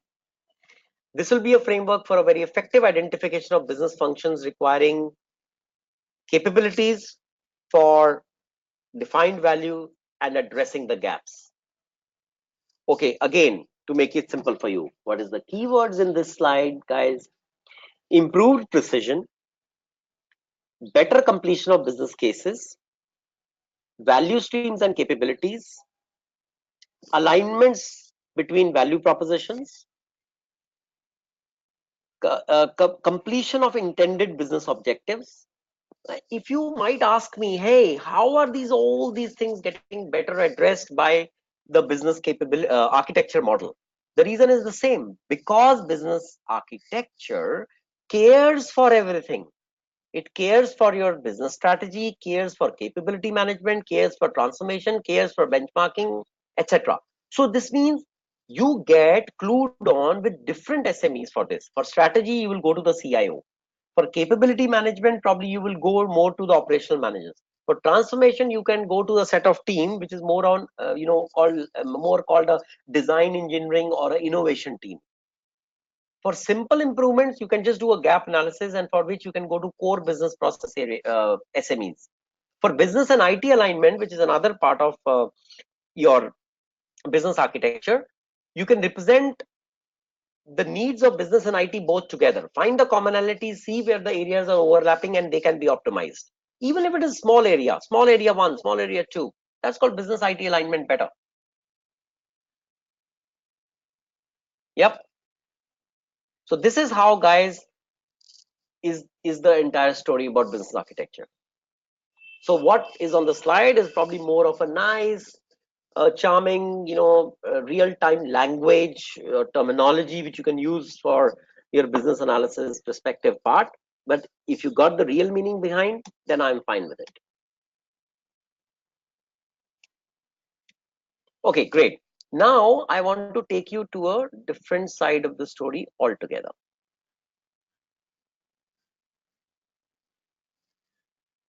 So guys, I want to run few exercises with you.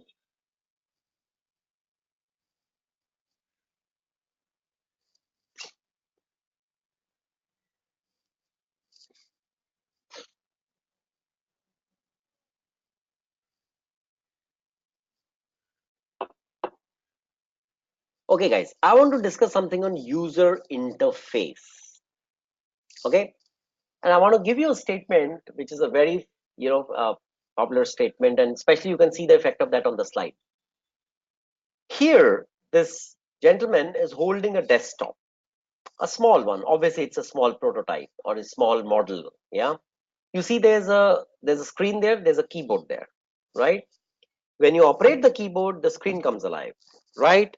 And on the screen comes the different functions which you can execute. This screen is called the user interface. It's the interface where the eyes of the user and the mind of the user comes in conjunction with the capability of the desktop. Okay, user interface.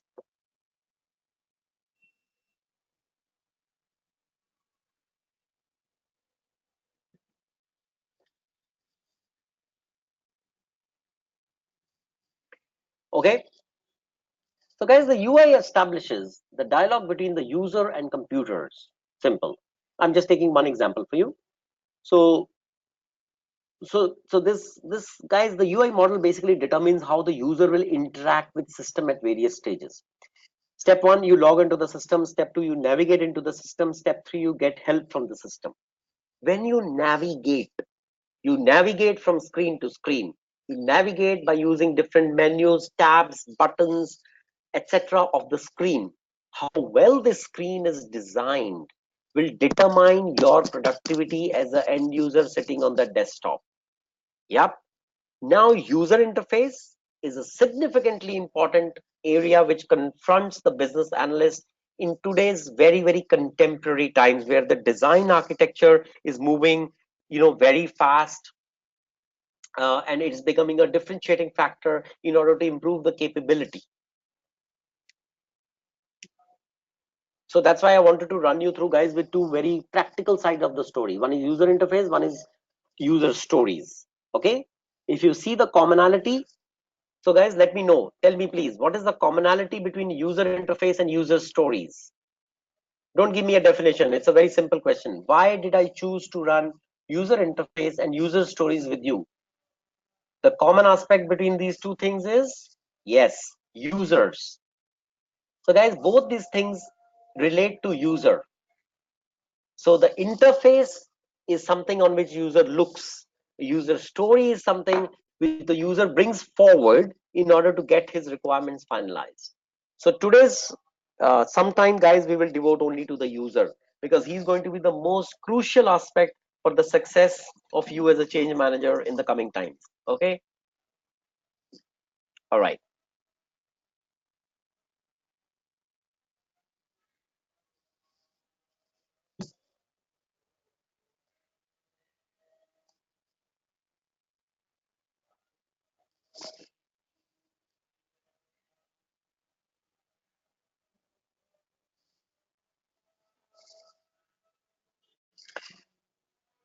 All right, so how inputs and outputs are presented to the user form part of user interface. So now, guys, I'm trying to take you slowly into design thinking. Okay, that's a new concept that we have been using for last 1 year, and I think you should be acquainted with it. And the best way to elaborate that thing to you is via this thing called user interface model.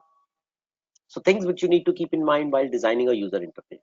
Okay, one, types of user in the organization, and second, what are the basic human engineering guidelines used by that organization.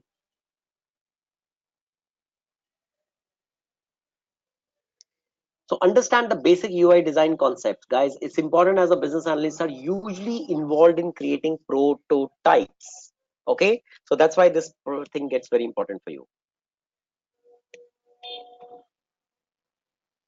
Okay.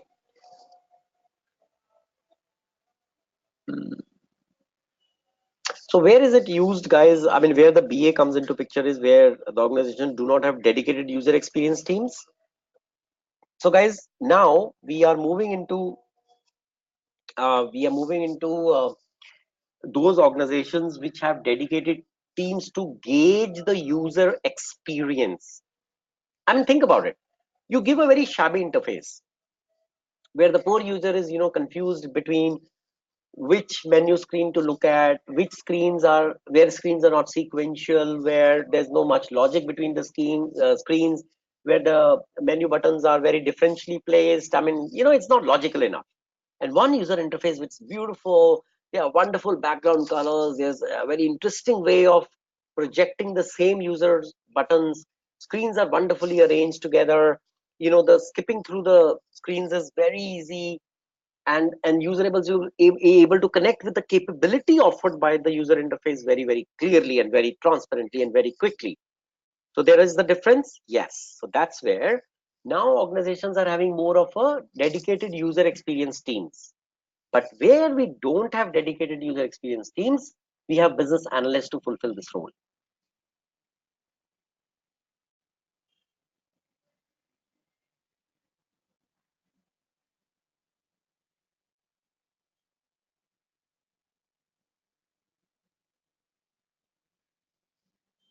Analyst, when I say analyst, I mean a business analyst, right? So business analysts can support this process of user interface design by conveying special interface requirements through the prototype. Now remember, user interface is basically an interface, as the name suggests. It's an interface between the backend part of the computer systems and the front end part, which is the user. So it's an interface, right? So it's an interface where there's typically not a data input happening, because that's again in the backend only. But yes, the output is happening from the interface towards the user. Okay, so whatever is being processed by the systems in the backend, they come out as an output via the interface, and then they pop up in front of the user. So it's an interface.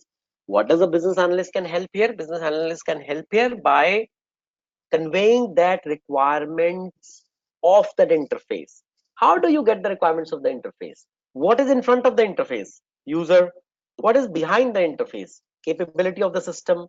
Now, where the business analyst has to look for to get the requirements, both in the front and in behind, but typically more in the front, because what the user wants, needs, it will dictate those requirements clearly, which can be built by the UI, by the interface teams or the IT teams for the backend part. Okay, so today business analyst is also very dedicated towards the user side of the story. So they sit with the user, they show them various prototypes so that the user can understand and give good feedback about what is the way he wants the user interface to look like, how does he want the screen to look like, why it should be more effective in case the user's requirements are going in a specific direction.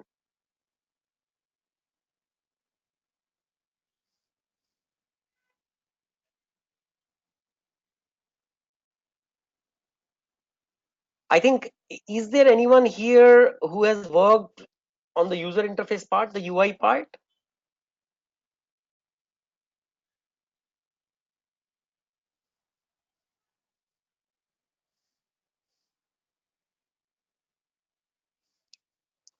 Okay, if someone has any, kind of. So, guys, just to give you more example, your mobile device, right? That has a user interface. Your home appliances has a user interface. Any electronic device has a user interface.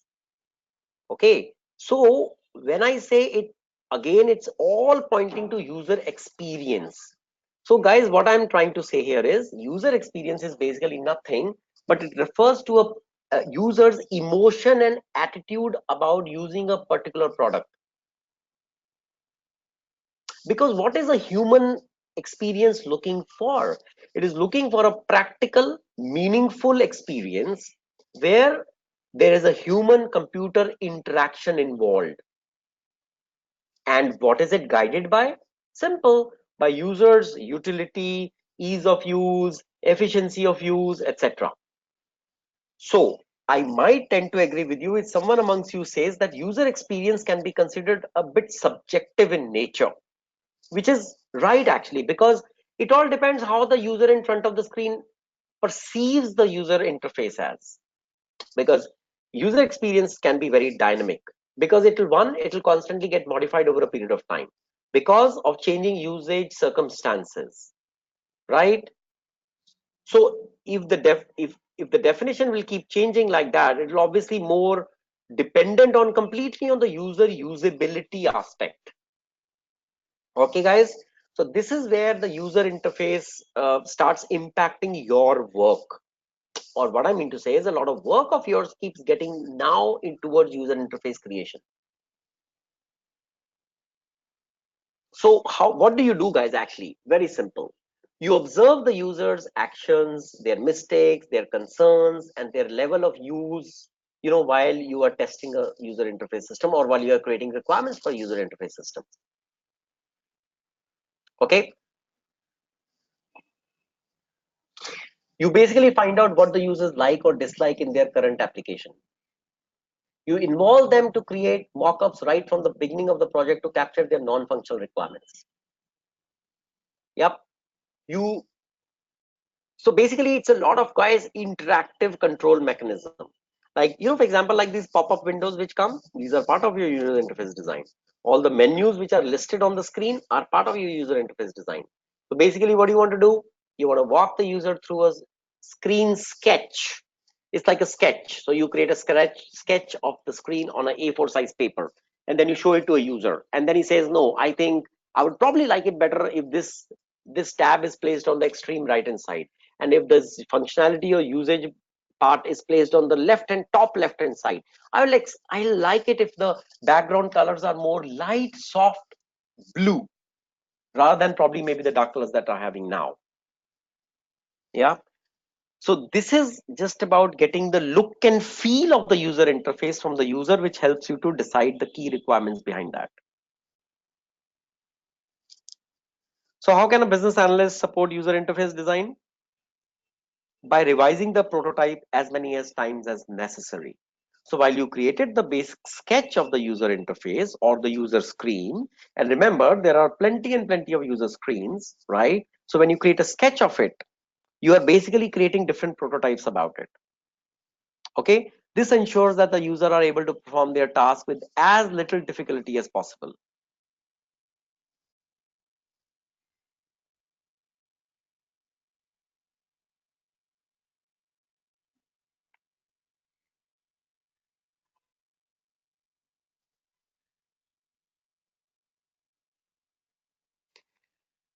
So guys, there's a UI checklist which a business analyst should consider while validating the design or anything for concerning a user interface.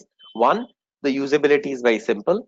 Second, the navigation is at with ease, the content is meaningful, and the overall design is matching with the expectation of a user. Okay, very, very functional definition, guys. Now let me just explain to you these four areas so that you are very clear about it. So overall, what is the definition of user experience? It addresses how the user feels when using a system.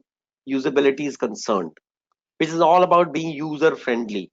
So, like, you know what I mean, right? I mean, some of those e-commerce sites where you go, you say, you know what, I went to shop there, but for heaven's sake, I was not able to find the right product. It was so difficult to run through the screen to find the right menu or tabs and, go behind into different drop downs and keep searching for those pop-ups. And I kept searching the help mode or I kept searching the search mode, but honestly, I could not find out where the product in my imagination is going to be there. Otherwise, you know what, the site keeps advertising, we got 1 million products at our website, please go find, you'll find the product of your dreams exactly matching to your fancies. But you know what, it really sucked. This is a great example of a bad user interface. So so keep this e-commerce site in mind, guys, while we discuss this this slide. It will be very easy for you to understand. So some of the consideration while using a e-com site. Yeah, is the user aware of what to do next? Question one, please answer in yes and no. So when you sit with the user to design a user interface, get to be sure that your interface design after sketch after sketch after sketch after prototype is done well, and it will serve the purpose if your user is aware what he has to do next. So when he takes a drop down into which says male accessories, female accessories, clothing, apparels, home appliances, etc., etc. On the home page. Does he know where to go next? If the user is able to make out on his own, you're good. Yep. So guys, the system is consistent in its look and feel. Okay, it's consistent. It's because consistency is something which offers the user an ease to use. Can the system be used easily without additional training? If the answers to all these things are yes, then it seems like the system is designed well.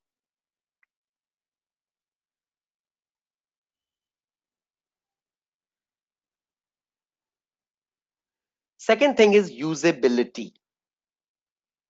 Again, 4 questions. Please answer in yes and no, and you will get the idea that where your user interface system is being done up well or not so well. One, are the most frequent used functions accessible on all pages?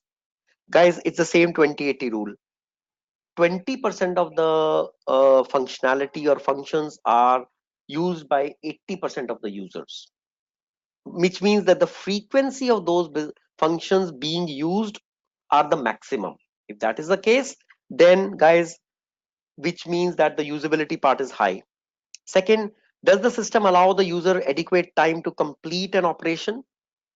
Does the system allow the user adequate time? If the answer is yes, this means that the flow of data in the backend, which is ensuring the user to take that much of time. Example, now let's say pop-up comes for authentication of a user, right? So you put in your user ID, your password. Let's say you don't put it for 5 minutes, then it goes inactive. You have to refresh it. Imagine if you have to refresh it in 30 seconds, which means that the response expected by the user interface for you to put in a valid password, if it is not more than 30 seconds, do you call it a usable user interface or a bad user interface? Obviously the answer is second. Okay, third thing, does the system provide a feedback when major actions are completed successfully or unsuccessfully?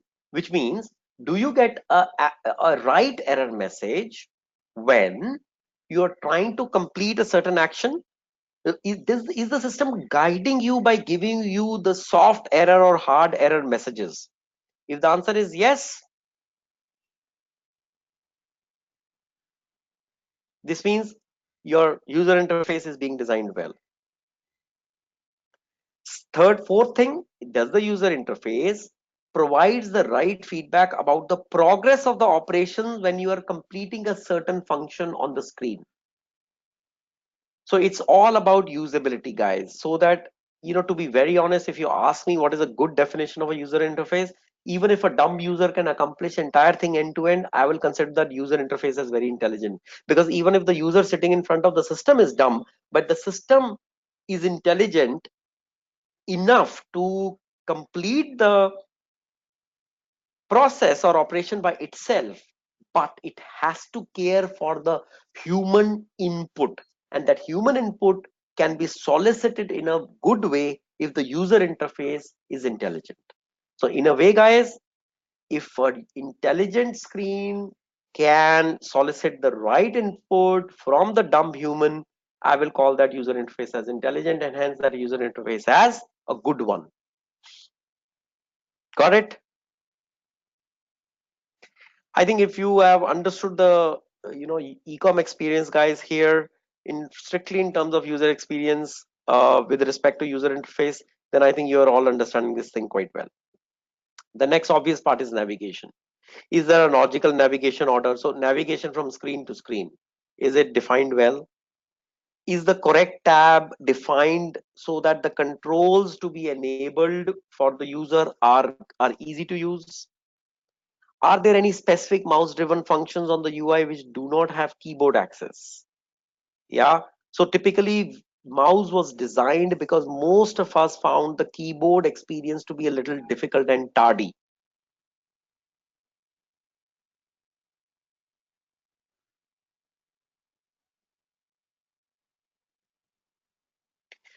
So mouse was discovered, guys, to make a user use of the controls that we can give on the screen so that the user can operate it more easily. That's why 90% of us prefer to operate the mouse, prefer to operate the computer with the mouse.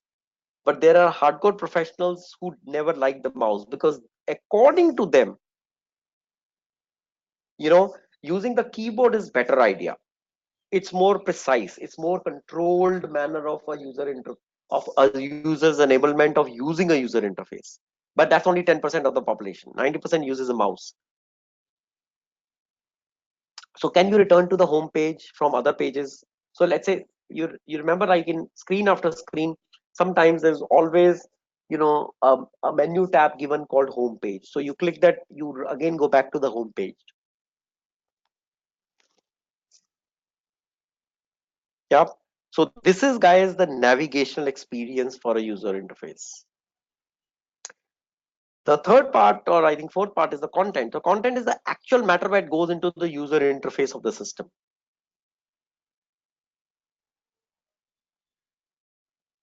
You're designing a user interface for an online restaurant reservation system. Okay. So what is the content you will highlight? You would obviously focus on highlighting the most popular restaurants on your homepage. Yeah. Instead of just showing some very jazzy kind of animations. No, no, no. Client or the user doesn't need jazzy animations. He needs to see simply what are the most popular restaurants. So that will be your content number one exercise. More thing about content. Can the content be easily understood? That's the simplest part. So guys, remember, always keep a simplification exercise on. Okay. Is the content clear and ambiguous? Have you guys done, or the enough of a content validation? Is the text correct? Is the focus fonts correct? If that is all correct. But when what is correct, it is relative. If I'm the user, maybe I want the alignment, forms, text, etc. in a different way. If, let's say, Anchal or Savan are the users, they will probably want it in a different way. But the fact is, guys, we can't design user interface individually for each individual user. That's why we generate more of a median. That median is important for, because it will be applicable to all the users in one go.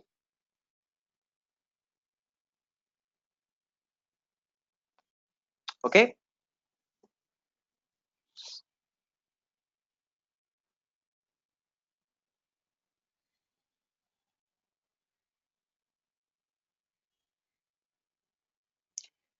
So don't try to be an too much of an artist, guys, when you are designing a user interface. Okay, in the design consideration part, what's important is what appears to be pleasing to the eye of the user. So obviously for this you can employ a graphic designer. So guys, user interfaces are normally designed by graphical designers because they are well acquainted with the various symbols or other things, components which they want to use to design a user interface. What is your job? Your job is to create few prototypes, few sketches. Just sit with the user, get to understand the first draft where you're able to consolidate what are the important areas which the user is trying to point out, which will go together to make a user interface worthy enough. Forget designing, forget actual designing. That will be done by somebody who's specialist in that area. Okay. Few points to consider, guys, from a design perspective. Is the content grouped logically? Is it structured properly? Do the graphics add value? Is the color scheme easy on the eyes? And a very important question, if the graphics or animations are turned off, will the user interface still deliver the functionality? What is the functionality? It's about authenticating the user ID and password from a user. Now you have designed it graphically, you have put some animations, made it easier, made it colorful, made it fancy. But answer my question. If I take out that fancy proposal, if I take out that animation proposal, will your user interface still deliver the functionality? If the idea is yes, then your design is a success.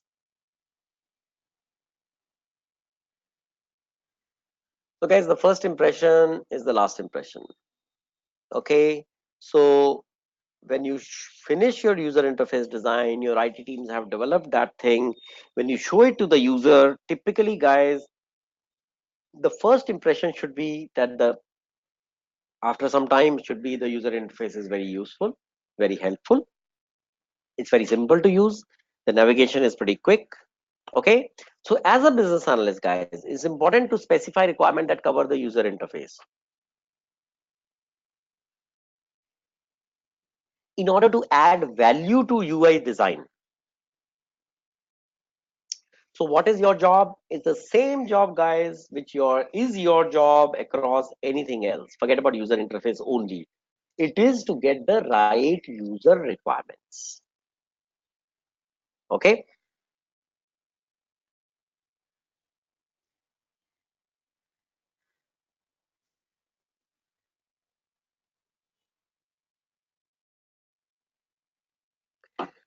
Okay, guys. Any question on user interface? I see some queries here. Okay, so Arpita works along with UX designers. That's great.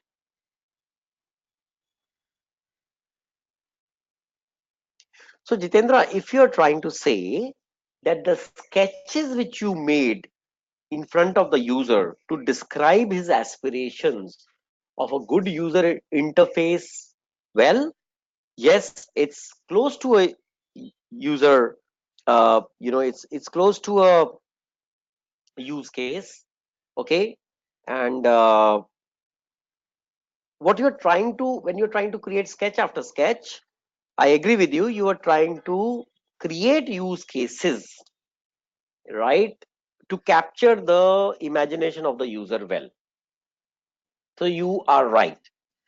Designing user interface and principally for that creating the requirements via use cases is a effective measurement which a BA can employ. And to make that more clear to you and group, I would like to bring forward the user stories as an artifact.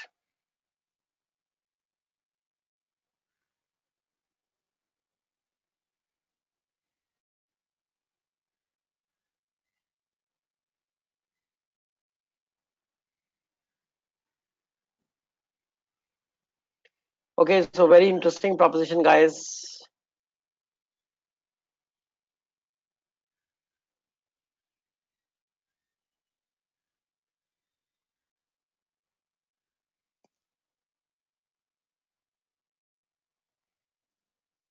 It's very effective tool, I would say. You have seen this as a requirement elicitation tool earlier, right? You have understood it in the detailed two sessions that we did to understand the requirement elicitation techniques, right? So I just want to run few exercises with you here. So just a quick definition, guys. User stories are short, simple descriptions of a feature told from the perspective of the user who wants this new capability. Okay, a user story, very simple, A4 size, typical stories which are written. Okay,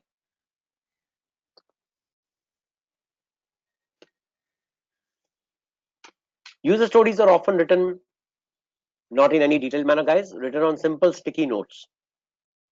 Okay, they are arranged on the wall of the agile wall, scrum wall, to facilitate planning and discussion. You discuss these user stories. Okay, and by the way, it's a ownership of the product owner from the user side to make sure that the user stories exist about a particular functionality.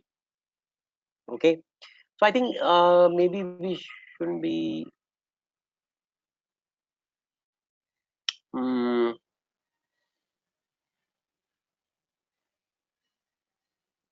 okay.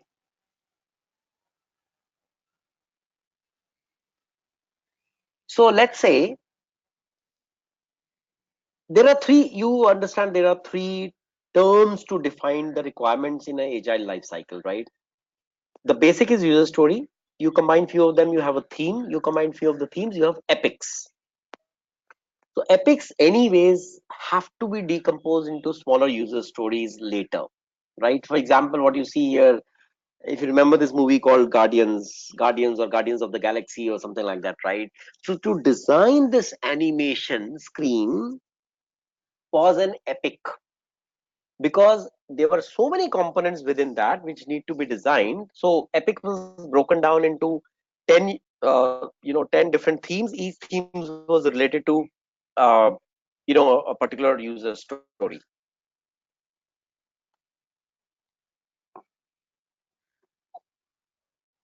Mm, so user stories has emerged as the best and the most popular form of product backlog item. Product backlog is, guys, basically nothing but the requirements itself. Yeah. So this is fine. I wanted to do an exercise with you. Hang on, please.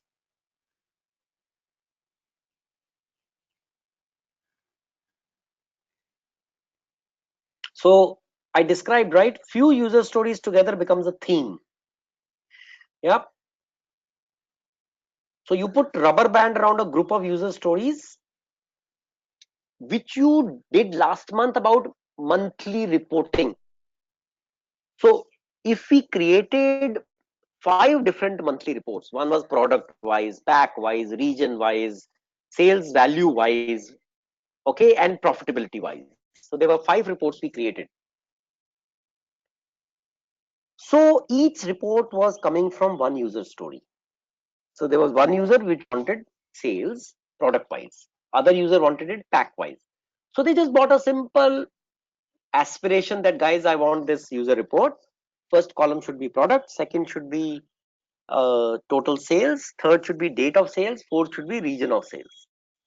Then the other users comes. He says, okay, guys, my requirement is a pack wise. So under one product, there are five packs. So 50-gram toothpaste, 100 grams, 75 grams, 150 grams, 200 grams, 300 grams, right? So the pack wise. I want pack wise sales. Okay, across region, across sales value, across etc. etc. So you club them together, you make it a theme. So even though you will develop those reports in separate, cycles, but when all those five reports will come together, you will say reporting need of the organization is accomplished. So what did you do, guys? You just accomplished the theme. The theme of the month was multiple reporting aspects. There were five of them. You achieved all the parameters in single separate reports. You've achieved the theme. Okay. Sorry. Now let's get a little bit detail into it. User stories are helpful to capture the product functionalities, but they are not good to describe the user journey or visual design. Obviously, because for that you don't need a user story, you need a user interface. Yep.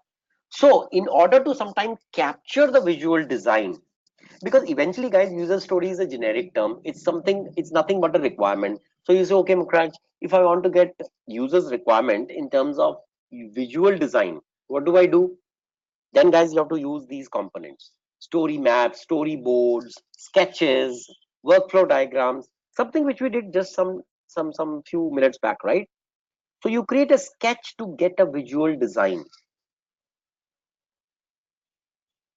But remember, guys, user stories are very helpful to get product functionalities, but they are not good at capturing technical requirements.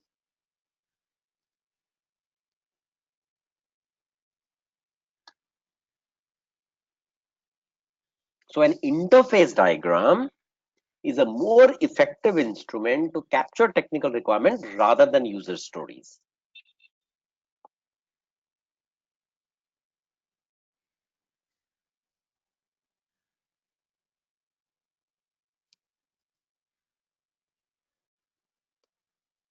So example of technical requirement could be, for example, a technical story like modeling language, UML, unified modeling language.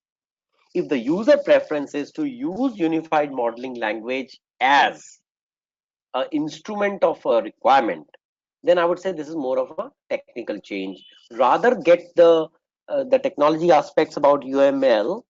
Okay, though the fact remains that UML is a user preference. User wants to use that language, is asking that as a requirement to be built into the system. Okay, but it's more of a technical story and not a user story. That's all.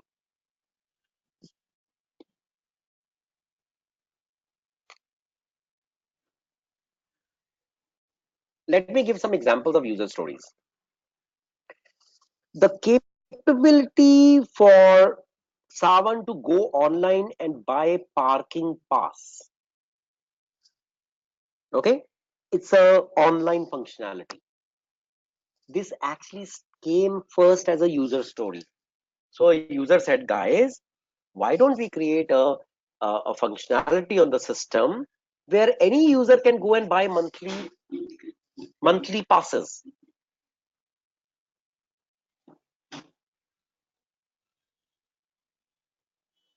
So this means someone logs on to a system and the website is called passes.com. Okay, it's a small it's an app with limited functionality. So he logs on, and on the user screen he can see that the passes are available. That is user story number one. Second, he can buy the number of passes, maybe 3, 5, 7, 10 passes, pay by credit card. That is user story number two, which means ability of the online system to process a credit card as an instrument of payment is the second user story, and that also involves certain development, right? So the IT team did that. Parking ticket to be paid via PayPal is the third user story because it's a third enablement. Okay, so what is happening here, guys? In a enablement of the website to offer this to the user, there were 3 4 different user stories which all bunched up together to become a theme, and the theme was to create an app which can from where the user can order parking passes.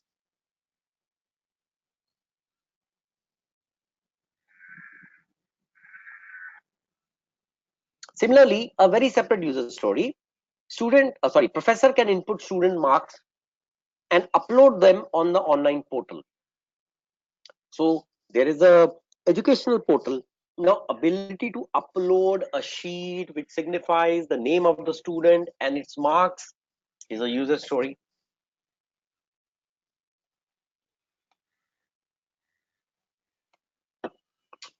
Hang on, I want to show you some exercise here as well.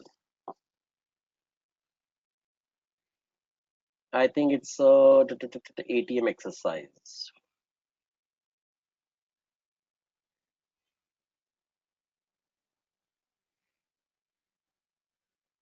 Mm-mm. Okay,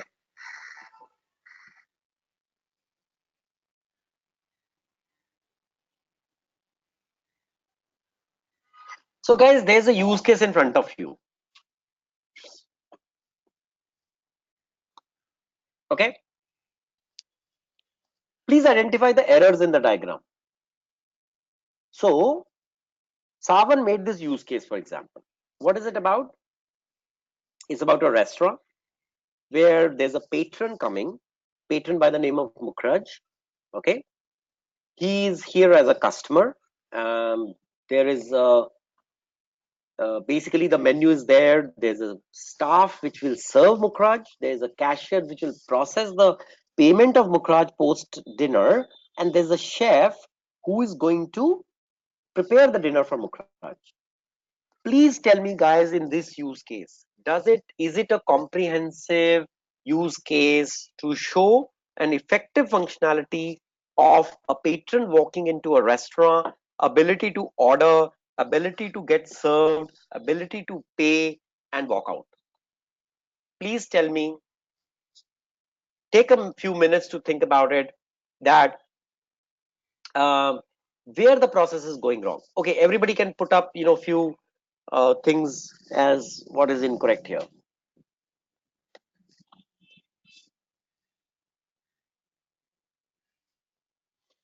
So here a patron is able to eat food, drink wine, pay for food. Mm, and then food is being served by the staff and ordered by the staff as well. Okay, I'm looking at what you're saying, guys. Okay.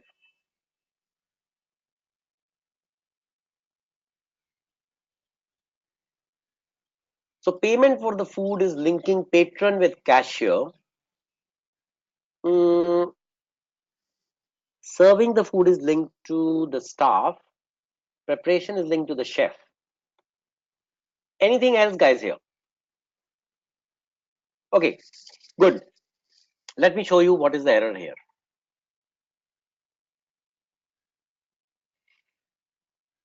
Waiter needs to be connected to the preparation which is done by the chef, but then it should be the link between the chef and the patron. Number one. Customer to be connected to ordering food, which you all said. Waiters need to be connected to pay for food. Where again, guys, the missing piece here is staff is responsible, or it's the interface between the chef and the patron for preparation of food and servicing. Again, it is the one who brings you the check and brings the credit card, blah blah blah, to get it enabled as well. So if you go back here, the staff is obviously should not order food, that's fine, but it should service food. So the use case here will be for paying for food. It should be routed via the staff to link the patron and the cashier. Similarly, the process here to show is that for the preparation of food, so chef, prepare, staff, and then servicing to patron. Okay, so in much simplicity, that is what probably we need to have it here. I have another exercise. So guys, Joe's Pizza Delivery wants to speed up the ordering process, reduce the losses caused by misunderstanding on the phone, and attract new customers. It's a new web-based pizza ordering system. Okay, that allows customers to enter their orders on the web. Okay, let it be Domino's, guys, which we keep using anyways and all that, right? So the system must be built for the web object platform using some blah blah blah, blah Xcode and integrated on an existing Apache environment. Okay, don't bother too much about it. So this is the requirement of the pizza website. Exercise. The ordering system must be easy to use, as the customer of all ages and expertise levels are supposed to use it. Okay, so requirement number two, customer must order pizza with different kind of dough, thick, thin, plus toppings. Customer must be able to register for a customer account. Customer stores information. The customer account should store the address information and preferences, but please no payment details for security reason. Okay, and the customer data must be stored in encrypted form only. These are the requirements of the website of Joe's Pizza. All clear? Oh, I'm sorry. These are additional requirement, guys. So get familiar with the requirements which will come or pop up from designing a home page for a pizza ordering online system. Logical. All major web browsers should be adaptable. Explorer, Safari, Firefox, etc. Minimum scalability of the system should be to handle at least 10 customers. All available toppings should be evident on the site.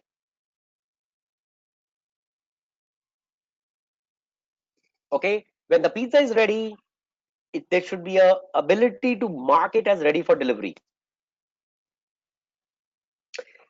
Customer address should be printed automatically by the system, because Joe Pizza wants to be faster in delivering and wants to improve its customer standing, plus it wants to attract new customers. So these are the 12 requirements which Joe's Pizzas is giving us.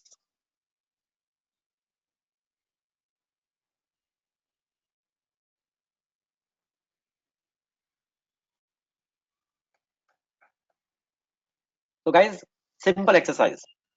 We are going to identify actors in the case study here, okay, and identify the use cases.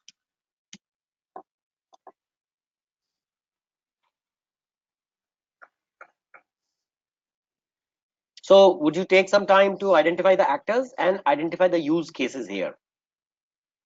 And then I will show you the solution.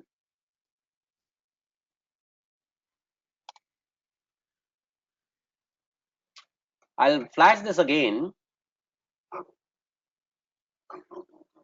I hope you would have probably just kind of, okay, so while watching the screen, use a scribble pad just to identify what are the use cases being spoken here. And actors, I think it should be more easier for you to identify.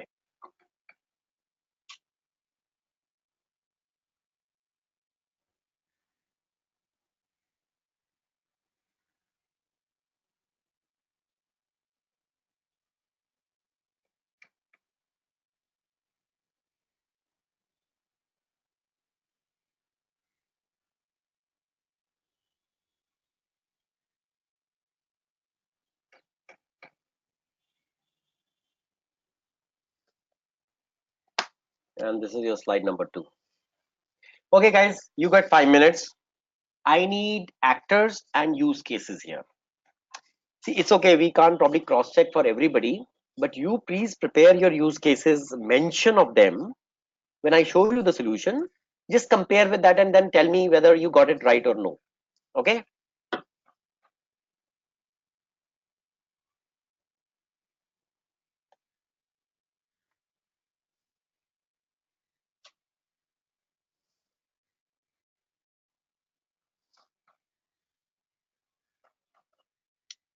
Guys, you're thinking about it, right? Number of actors and who are those, plus the number of use cases which you can find from this business scenario. Okay, fine. I'll give you 5 minutes. I'll first go to screen 1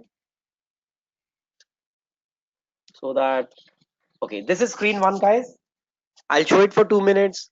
Watch it, create your patterns. I'll show you screen 2. Watch it, create your patterns. Okay, fine. You can see this for about couple of minutes.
Okay, guys, now going to the second slide. Mm-mm. See, as you can see, there can be ample number of use cases. Okay, but anyway, don't have to go into too much exhaustive detail. Please pick up at least two, three. Of course, actors, most of them are evident. You can identify. Just focus on creating at least two, three kind of a use case which you think will be, which you can put into an order and into a flow, and which can throw out a meaningful functionality. That's all. So, okay, watch it for 2 minutes, prepare it, and then we'll go to solution.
Okay, guys, I think, do you want to mention anything on the chat window before we go to the solution?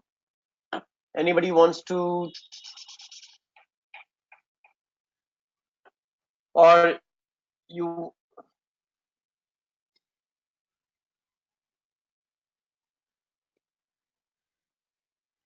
hmm, customer is an actor. I mean, one of the actors.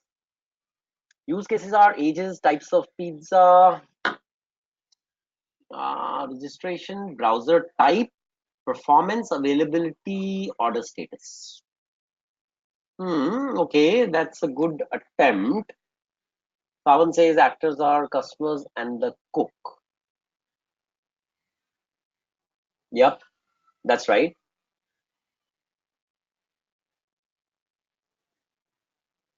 Guys, anybody else? Anshul says customers, cook, and cashier. Mm, automatically okay.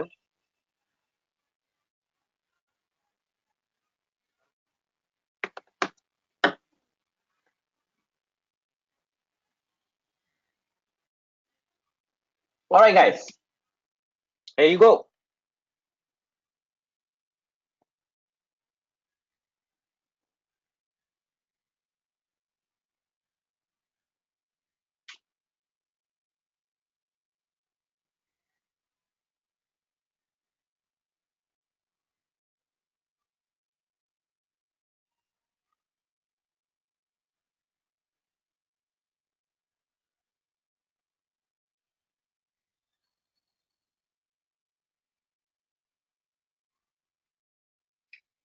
All right, does it match with your use cases, guys?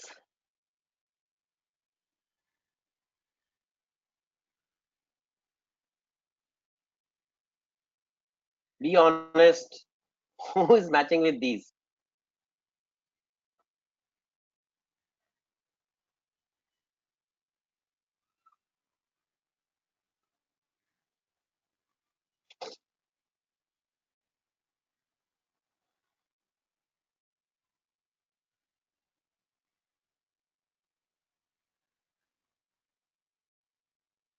To an extent. What do you mean?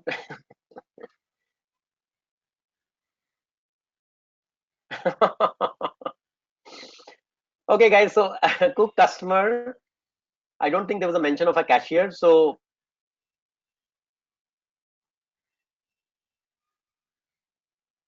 use cases is, think about it, guys. You didn't think of when you log on to Domino's.com to order a pizza. You so you go first time.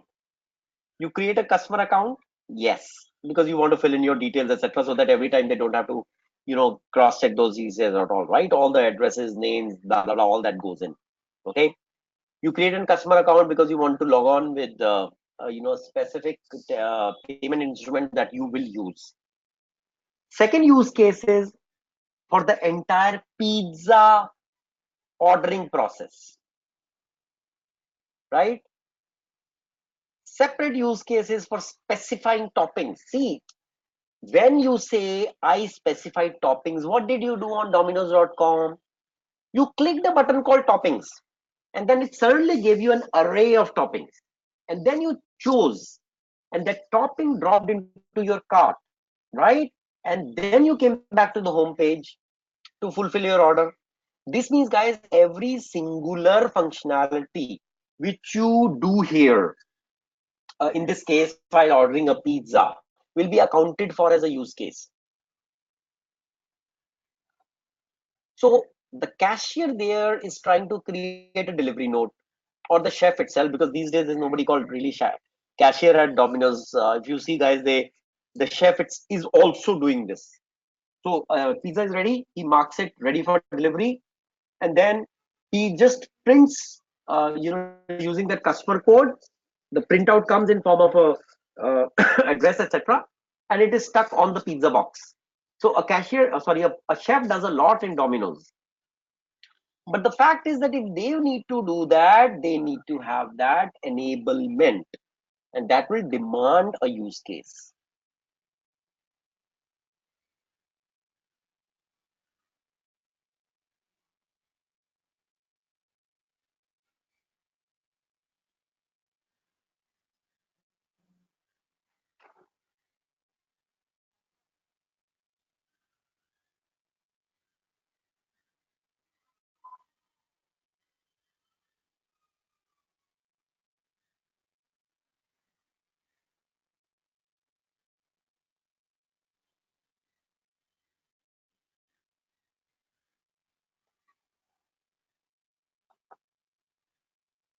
Another one. So Anchal needs 5,000 bucks. She wants to go to the nearest ATM. Okay. One more exercise for you guys. First of all, give the use case a suitable name. Identify the actors. Identify preconditions of going to a ATM.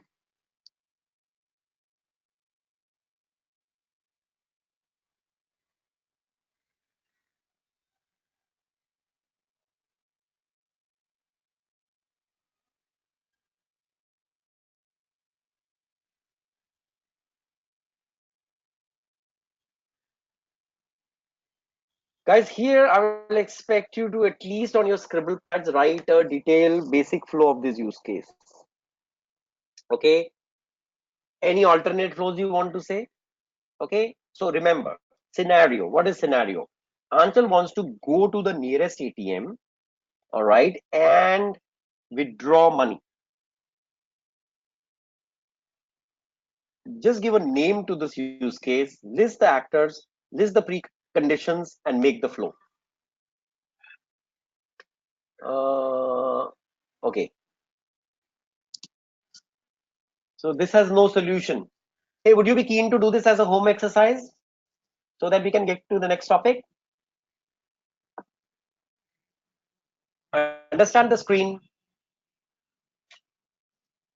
Yeah. And okay, just the top 3-4 points will be enough. Okay, that's cool. Fine, guys. Okay. Okay, let me go to the next one. Hang on, please. I'm just unsharing my screen for a moment. This goes here. User interface is done. User navigation, content design. Okay, this is fine. So this is deck 7 for you. So we're gonna be closing it.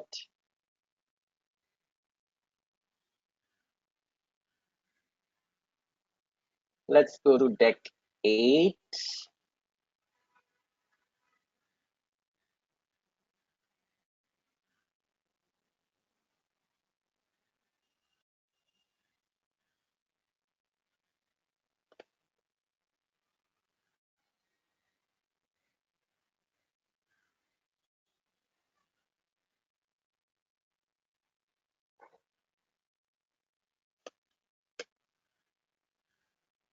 Point.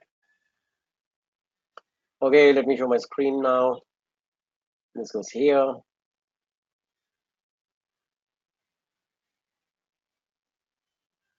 Okay, guys. So today we'll just touch upon this topic. Okay, so where are we now today? Okay. So guys, today, so okay, by the way, in the last 3 sessions, guys, we have 3 sessions now. We have covered the entire elicitation platform techniques in greater details. Okay, we have done some good understandings into that. We have done a very, very good understanding, I believe, into the perspectives, which should be very, very significantly important to a business analyst. It's a make and break, by the way. So guys, there are BAs and BAs in the world.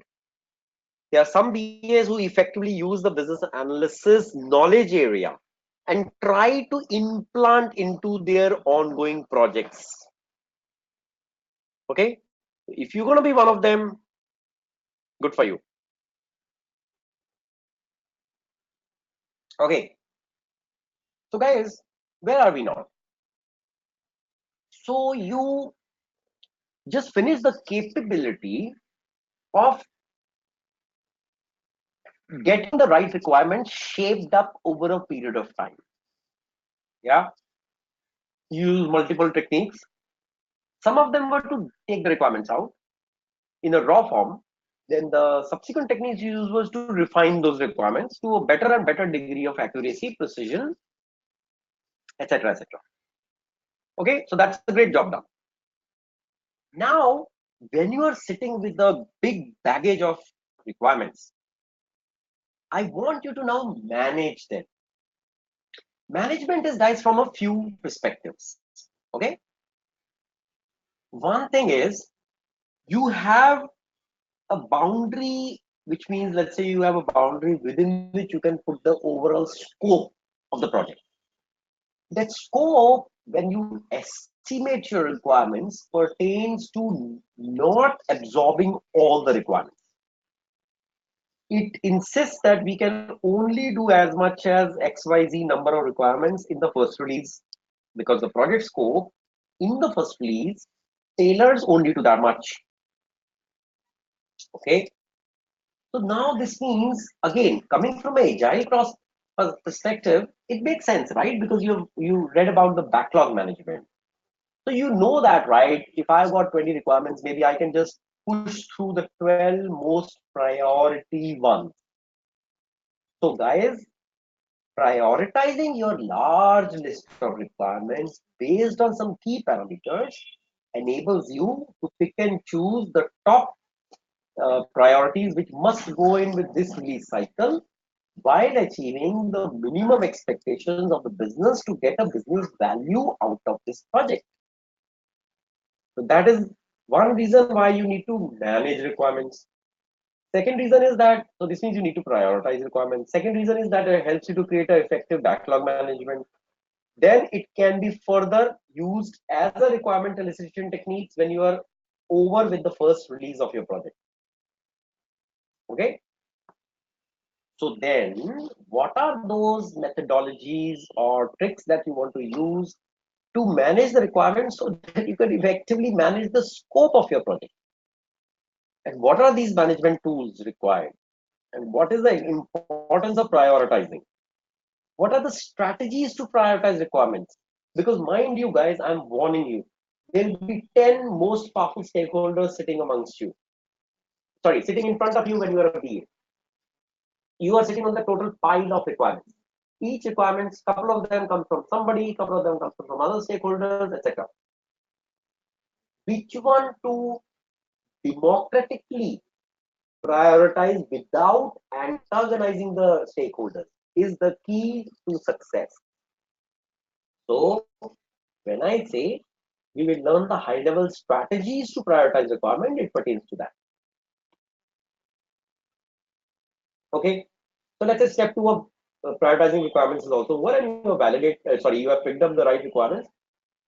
Fair enough, they're all right, but priority is important. So that's fine. You have been able to manage the expectation of the stakeholders as well. Now, guys, you need to validate those requirements once again. Okay, because you need to be sure before they get included in the overall project scope bucket. You need to be clear. So we will learn something on the validation techniques also.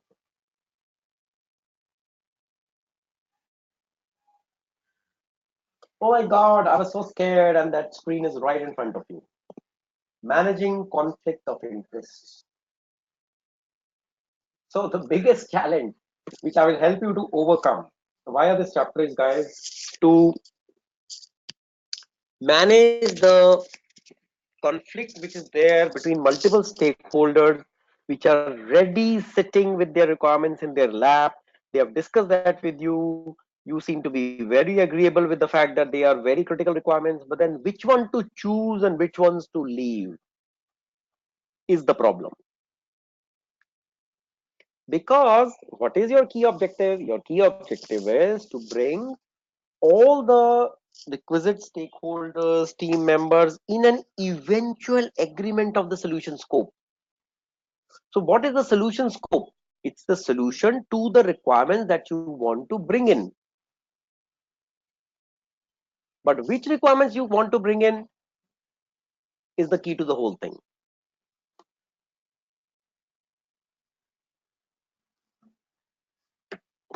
Okay.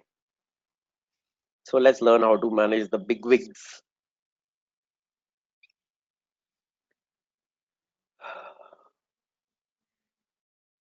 So guys, there is a scope, then there is a real scope. Scope is, for example, you look at the wheat crop, right? There is a wheat crop which is harvested and is lying in the godown. That's like an overall scope. But when you divest that crop and separate the wheat grain from the crop, I would say you now arrive at the real scope. So the wheat grain extraction is the real scope, overall crop is the scope. So your real scope was to extract the grain from the crop, but for that you had to have a crop, and that crop was the overall scope shown in the first go. All right. So understanding the guys, the real scope behind every project, and please understand that the projects are extremely mixed, combination of a lot of functional, technical, user, non-functional, transitional requirements, and all those types that we have done earlier. Now, in, you are talking about a scope and a real scope in between, which you have to then pick and choose very carefully with surgical precision, and then you should have the ability to articulate it back to your stakeholders as well, so that they buy your story.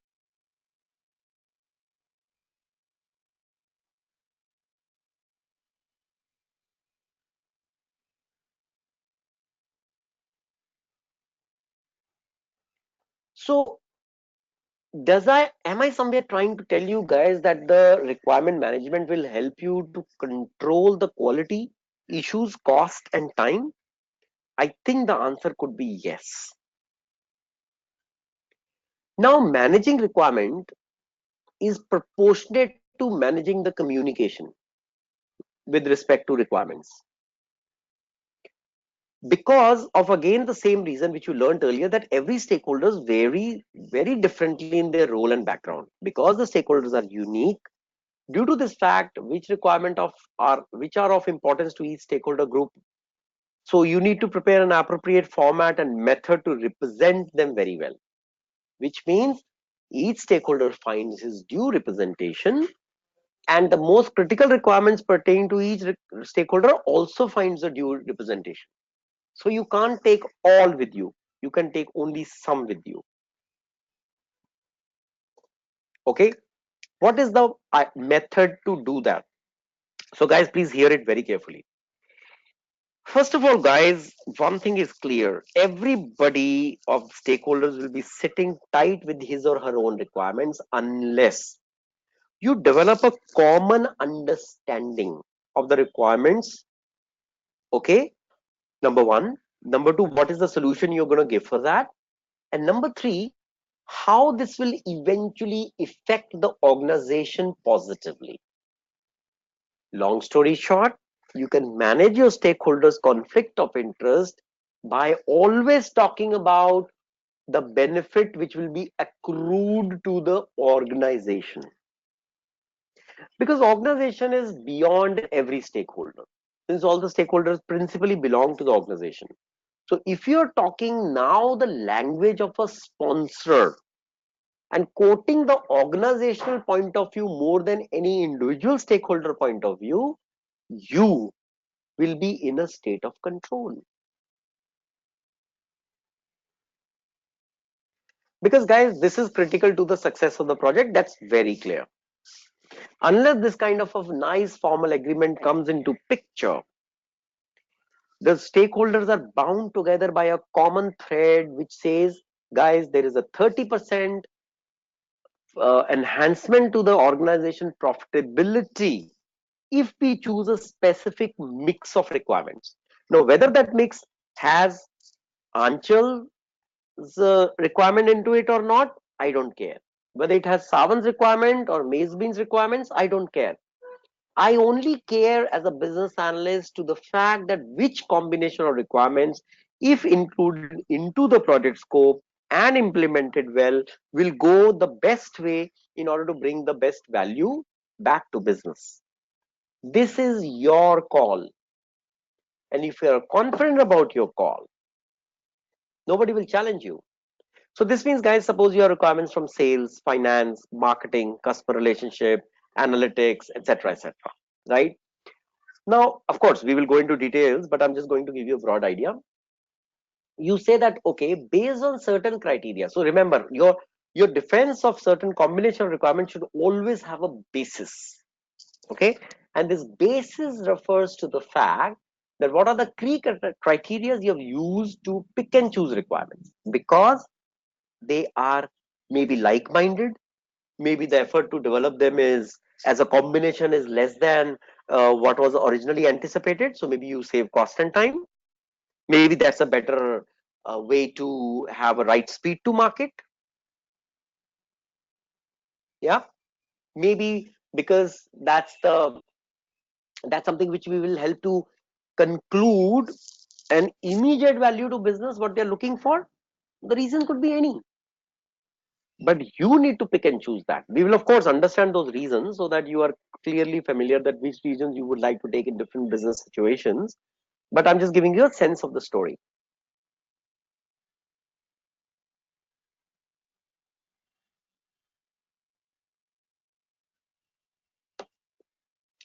Okay, now let's step into a little bit of how to do this puzzle. So in the how to context, guys, I mean, these are activities and tasks involved, which include number one, we need to manage the solution scope and requirements. We need to manage requirement traceability. So let's say some requirements which are easily traceable can be potential candidates to include in the first release cycle. Okay. Third thing is you should be able to create a format which is able to track the status of the requirements. And fourth thing, those requirements where the communication has been very clear, I would rather prefer to take that. Okay. So four things which you must do in this ongoing process where you say, hey, I'm ready to manage my requirements. I want to prioritize them. I want to create a balance between stakeholders. I want to bind them together in a common value which we will deliver to the business. Okay. So then you need to do these four tasks. How do we do them? We'll see.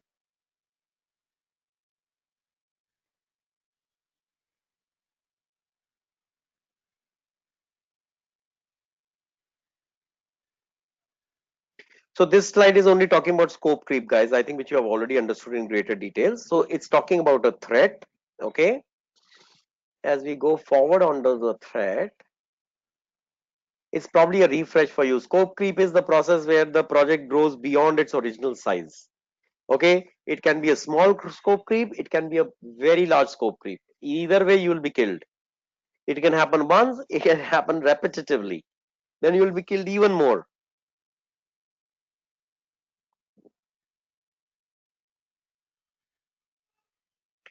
So, to avoid all that, what do? We say, hey, we will create a scope statement. And if your changes or additional work comes beyond that, we will already freeze that. So that is some nothing but basically just your baselining process. Second, if we get any scope creep after we have jointly finalized this requirements, so this is how BA is addressing the stakeholders, there will be penalties on the client. So yes, that's right, guys, you can penalize the client also. Okay, but it all depends how you have formulated the contract. So before you go into a delivery operations project with the client, if some intelligent smart guy in your team would have framed the contract in the right way, and this fellow could be maybe the operation delivery head, project manager, legal teams, if they could jointly think of something, the potential slippery grounds where they can fall flat, then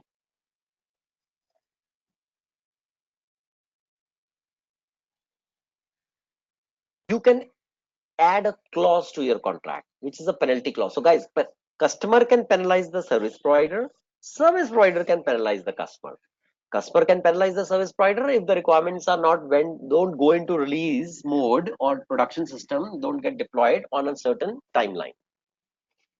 Service provider can challenge the client and impose some penalties in case the requirement business goes into a scope creep business. So either you can do that as a mitigation measure, or you can discuss if the changes can be made in the subsequent phase.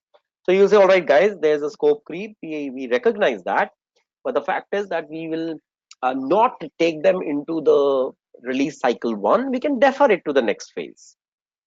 Or the fourth important technique is, guys, to create a change control process.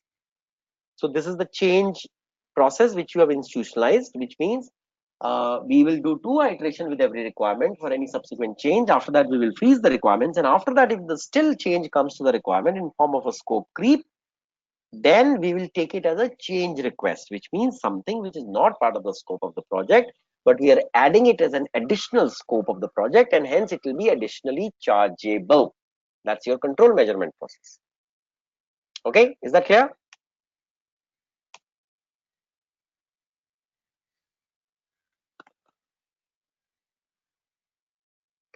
So just a brief definition, guys, what we just spoke about in the last few minutes. Change control in requirements is the process with which any changes needed to the requirement baselines are managed. So till baseline, I'm good. Beyond baseline, it's a change request. Yep. Whether the change is big or complex or small or simple, they still have to travel the same route called change control process.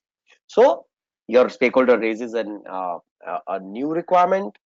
You will first validate it. You will estimate that. It will go to a review committee who will who will decide whether this is an add-on scope or is it within existing scope.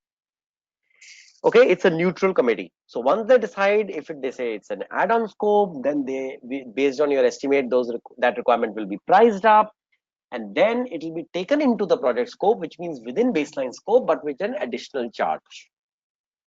And obviously the delivery timeline of your project will also be shifted. Okay, but the important part for this story is, guys, the change control process should be agreed, and it should be in place before the baseline is agreed. Okay, so you need to institutionalize the change control process on time early in the phases of the project, so that this is very clear to the client and they are at absolute ease about it, that in case the committee decides that there is an add-on requirement, it's fine.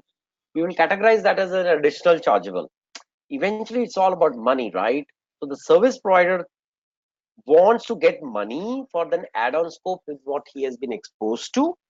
Clients sometimes would tend to save money by bringing an additional scope, but in the in the camouflage of something which is within existing scope. Okay, so this is how the tussle between parties goes on, and this leads to state of conflict.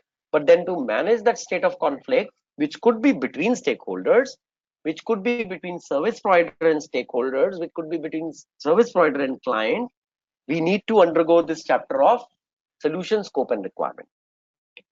Okay, okay, guys, so last 2 minutes before I think I will probably say any questions that you may have.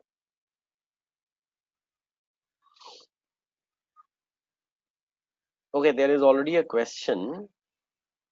So Savan is saying, but we studied earlier that we should not be taking decisions in such scenarios of conflict. Yes.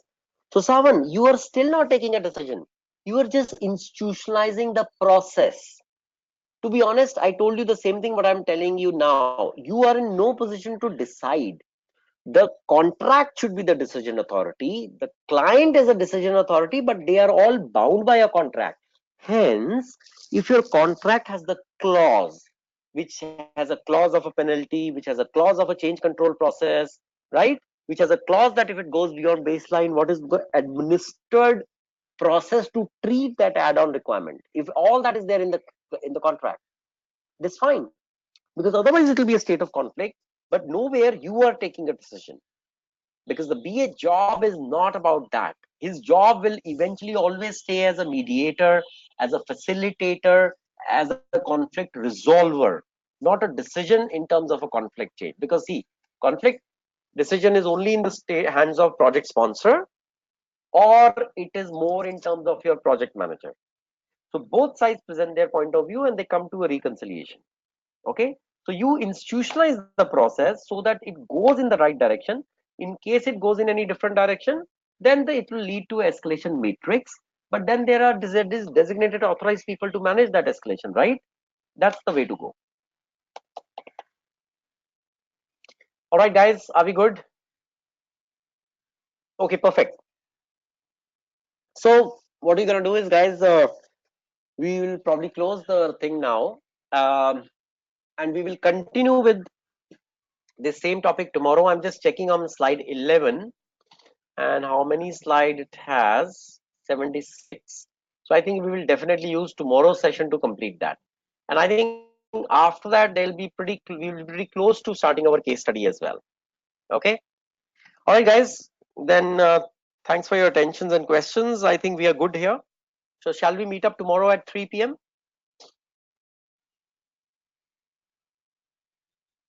Okie dokie, guys, thank you very much. Over and out for now. Bye bye.